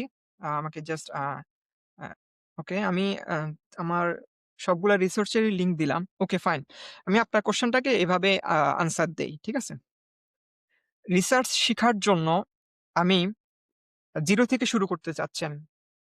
সত্যি কথা বলতে সবাই 0 থেকে শুরু করে। আমিও 0 থেকে শুরু করছি। তো 0 থেকে শুরু করার জন্য ১ম এ যেটা করতে হয় সেটা হচ্ছে যে কি ১ম জিনিসটা হচ্ছে ফিগার আউট করতে হয় আপনি কি নিয়ে ইন্টারেস্টেড বা আপনি কি নিয়ে প্যাশনেট বা আপনি কোন প্রবলেমটা সলভ করলে আপনি কাইন্ড অফ একটা গুড ফিল ভাইব আসবে। আপনি খুব ভাল লাগবে না আমি এই প্রবলেমটা সলভ করছি। সেটা যতই ছোট হোক না কেন। এটা হচ্ছে আপনাকে ফিগার আউট করতে হবে ১ম এই। এটা কেন বলছি? কারণ আমি বললাম রিসার্চ প্রসেসটা একটু হার্ড। এখানে অনেক ধৈর্য লাগে, অনেকদিন ধরে লেগে থাকতে হয়। তার মানে আপনি যদি কোন একটা জিনিস পছন্দই না করেন, আপনি অতদিন ধরে লেগে থাকতে পারবেন না। That is most important thing. Okay, আপনি ফিগার আউট করছেন যে আমি হচ্ছে ইলেকট্রিক্যাল ইঞ্জিনিয়ারিং এর পাওয়ার সিস্টেম নিয়ে রিসার্চ করব। এরপর আপনি Google Scholar এ যাবেন। গিয়ে হচ্ছে যে কি ওই ফিল্ডের রিসেন্ট যত পেপার আছে সবগুলো পেপার ডাউনলোড করবেন। সেটা হইতে পারে ১০ টা, ২০ টা বা ৩০ টা। আর ওই ফিল্ডের স্টেট অফ আর্ট জানার জন্য সবচেয়ে বেস্ট ওয়ে হচ্ছে একটা রিভিউ পেপার পড়া। আপনার টপিক নিয়ে আপনি ২ থেকে ৩ টা যদি রিভিউ পেপার পড়ে ফেলেন, আপনি একবারে কমপ্লিট আইডিয়া পাবেন ওই ফিল্ডে অলরেডি কি হইছে, কি বাকি আছে, কি করতে হবে। সো আপনি যদি ২-৩ টা রিভিউ পেপার পড়ে ফেলতে পারেন ভালোমতো এবং পড়তে নোট করেন যেভাবে আমি একটু আগে শিখালাম, তাহলে আপনি আইডিয়া পাবেন আপনাকে কোন ডিরেকশন এ আগাতে হবে। Okay fine. এরপর এই যে নোট টেকিং এর প্রসেস গুলা শিখার জন্য বা এই জিনিসগুলা আপনাকে কিভাবে করতে হয়, এই জিনিসগুলা নিয়ে আমি এতক্ষণ ধরে কথা বলছি বা আমার YouTube চ্যানেলগুলাতে অনেক রিসোর্স পাবেন। এই রিসার্চ কিভাবে করতে হয়, কিভাবে নোট নিতে হয়, কিভাবে পেপার লিখতে হয়, কিভাবে হচ্ছে যে কি কোন কিছু শিখতে হয়, কিভাবে হচ্ছে যে কি আম যেকোনো কিছু সিনথেসিস করতে হয়, কিভাবে আইডিয়া কানেক্ট করতে হয়, এগুলা নিয়ে আমি প্রচুর ভিডিও বানাইছি। আপনি এগুলা দেখতে পারেন। এরপরে এরপরে আপনার হচ্ছে যে কি যেটা বললাম, আইডিয়াটা যখন আপনি পাইছেন, এরপর হচ্ছে আপনাকে আসলে প্রবলেমটা সলভ করতে হবে। এবং প্রবলেমটা সলভ করা আসলে সত্যি কথা বলতে এটা ডোমেইন স্পেসিফিক। এটার জন্য আপনাকে পার্টিকুলার ফিল্ডের সফটওয়্যার জানা লাগবে বা প্রোগ্রামিং জানা লাগবে। সেটা ডোমেইন স্পেসিফিক। এটার কোনো জেনেরিক আনসার নাই। সেটা হয়তো আপনাকে YouTube এ সার্চ দিয়ে ফিগার আউট করতে হবে যে এই প্রবলেমটা কিভাবে সলভ করে। আর এখন সবচেয়ে বেস্ট ওয়ে হচ্ছে আপনি ChatGPT তে সার্চ দিতে পারবেন যে এই প্রবলেমটা আমি সলভ করতে চাই। এজন্য আমাকে কি প্রোগ্রামিং ল্যাঙ্গুয়েজ জানা লাগবে বা কি টুল জানা লাগবে। তখন আপনি স্টেপ বাই স্টেপ আগানোর পরে ওই প্রবলেমটা সলভ করে কিছু রেজাল্ট জেনারেট করবেন। জেনারেট করার প্রসেসটা আমি যেটা বলব, সবসময় ডকুমেন্ট করবেন। Document everything, note down everything. সবকিছু সবসময় নোট ডাউন করবেন। প্রবলেম সলভ করতে গিয়ে একটা বাগ পাইছেন, সেটা নোট ডাউন করবেন। সলভ করতে গিয়ে একটা নতুন ইনসাইট পাইছেন, সেটা নোট ডাউন করবেন। কেন বলতেছি? এই জিনিসগুলো যখন নোট ডাউন করবেন, যখন আপনার রিসার্চ শেষ, রেজাল্ট চলে আসছে, আপনার হাতে ২ থেকে ৩০০ নোট জমা হবে। যে নোটগুলা দেখবেন, আপনি ওই নোটগুলা কানেক্ট করে একটা পেপার লিখে ফেলতে পারবেন। এটাই হচ্ছে সেকেন্ড ব্রেইন এর মানে যে ইয়াটা আরকি। এখানেই হচ্ছে সেকেন্ড ব্রেইন এর অ্যাডভান্টেজ যে এটাই হচ্ছে যে কি ছোট নোট করে সেকেন্ড ব্রেইন বানানোর কারণে আপনি যখন লিখতে যাবেন তখন আপনার খুবই কম এফোর্ট লাগবে। কিন্তু আপনি যদি ফুল প্রসেস এ ডকুমেন্ট না করেন, তখন আপনি যখন লিখতে যাবেন তখন আপনাকে মনে হবে আপনাকে আবার 0 থেকে স্টার্ট করতে হচ্ছে। যেটার কারণে মেক্সিমাম মানুষ রিসার্চ করার মাঝেই ছেড়ে দেয়। অনেকে প্রবলেম সলভ করা পর্যন্ত ডান, তারপর আর পেপার লিখে না। আপনি যখন কোন একটা প্রবলেম অনেকদিন ধরে সলভ করছেন, পেপার যদি না লিখেন, এক্সপ্রেস না করেন, তাইলে আল্টিমেটলি তো পুরা জিনিসটার আউটকাম না আসলে তো কোন ভ্যালুই থাকলো না। মানুষ তো আপনার নলেজটা মানে ওয়ার্ল্ড নলেজ এর সাথে ইন্টিগ্রেট হলো না বা আপনার পোর্টফোলিওতে বিল্ড আপ হলো না। সেটা তো কোন লাভ নেই। এজন্য আউটপুটটা খুবই গুরুত্বপূর্ণ। সেটার জন্যই সেকেন্ড ব্রেইন প্রসেসটা আপনাকে ফলো করতে হবে। ওকে। সত্যি কথা বলতে এটা হচ্ছে আমাদের একটা মাইন্ডসেট বাংলাদেশীদের মধ্যে। রিসার্চ পেপারটা ইটস নট লাইক যে দেশের বাহিরে পড়ার জন্য গুরুত্বপূর্ণ এটা না। রিসার্চ পেপার পড়া মানে হচ্ছে আমি নতুন একটা নলেজ নিয়ে নতুন একটা জ্ঞান আহরণ করতেছি। আমি একটা এক্সাম্পল দেই ভাবেন। আপনি ধরেন মার্কেটিং এ কাজ করেন। এখন মার্কেটিং এর বইগুলা থেকে আপনি কি পাবেন? ২০০০ সালের আগে বা ২০১০ সালের আগে যেসব আইডিয়া গুলা আমাদের সোশ্যাল মিডিয়া বা হচ্ছে যে ডিজিটাল বা নরমাল মার্কেটিং এ কাজে লাগতো, ওই আইডিয়া গুলা পাবেন। কিন্তু ওখান থেকে কখনোই আপনি বর্তমানে ২৪ সালে এসে যে এখন আ ক্রিয়েটর বেসড ইকোনমির মার্কেটিং শুরু হইছে। এখন যে মার্কেটিং এর ধারণাটা চেঞ্জ হয়ে গেছে। এখন যে মার্কেটিংটা কাইন্ড অফ এখন ভিডিওর মাধ্যমে বেশি হয়। এই আইডিয়া গুলা না আপনি ওই বই থেকে পাবেন না। এজন্য আপনাকে রিসার্চ পেপার বা নতুন আর্টিকেল গুলা পড়তে হবে। বুঝতে পারছেন? সো রিসার্চ পেপার পড়া মানে হচ্ছে কাইন্ড অফ নতুন নলেজ এর সাথে নিজেকে আপডেটেড রাখা। কি নতুন আসতেছে। যেই জিনিসগুলো একাডেমিক হচ্ছে যে কি বইয়ের মধ্যে থাকবে না। সো আপনার কেরিয়ারের আপনি যদি দেশেও জব করেন, দেখা গেছে অনেক জবের মধ্যে আপনাকে আপডেটেড রিসার্চ গুলা নিয়ে সবসময় মানে জানা লাগে। এজন্য আপনাকে রিসার্চ পেপার পড়তে হবে। আপনার নলেজটাকে অলওয়েজ আপডেটেড রাখা, এনহান্স করার জন্য আপনি রিসার্চ পেপার পড়বেন। সেটা করলে অবশ্যই আপনি একটা অ্যাডভান্টেজ পাবেন। আপনি যদি বাহিরে পড়াশোনা করতে যান, সেখানে এটা আপনাকে হিউজ একটা অ্যাডভান্টেজ দিবে।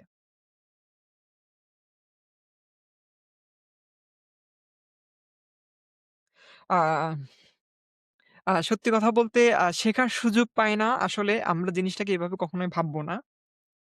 আমরা আসলে শেখার সুযোগ করে নেই না, এভাবেই ভাববো। কেন বলছি? গ্লোবালাইজেশন এর এই যুগে এসে আ কেউ যদি বলে শেখার সুযোগ পায় না, এটা আসলে আমি বলব যে কি শেখার সুযোগ করে নেয় না, আমি এভাবে দেখি। কারণ এখন সবকিছু হচ্ছে যে কি ইন্টারনেটে এভেইলেবল। আপনি ChatGPT বলেন বা AI কে সার্চ দিলে আপনাকে অনেক রিসোর্স এনে দিবে। সো আপনাকে সময় করে নিতে হবে আসলে। আপনি যেই ফিল্ডে শিখতে চান সেই ফিল্ডের জন্য আপনাকে প্রত্যেকটা দিন ধরেন যে আপনি চাকরি করেন। প্রত্যেকদিন আপনাকে ২ ঘন্টা রিজার্ভ রাখতে হবে যে প্রত্যেকদিন ২ ঘন্টা আমি এই ফিল্ডের জিনিসপাতি নিয়ে ইন্টারনেটে সার্চ দিয়ে পড়াশোনা করব। সো বেসিক্যালি আপনি এভাবে ভাববেন, আমি শেখার সময় করে নেই না। আপনাকে সময় করে নিতে হবে। সুযোগ পাই না এটা কখনোই সত্য না। এখন গ্লোবালাইজেশন এর যুগে ওয়েস্টার্ন কান্ট্রি আর আমাদের দেশের মধ্যে ডিফারেন্স খুবই কম। কারণ সবার হাতে এখন সেম রিসোর্স। ঠিক আছে? ধন্যবাদ।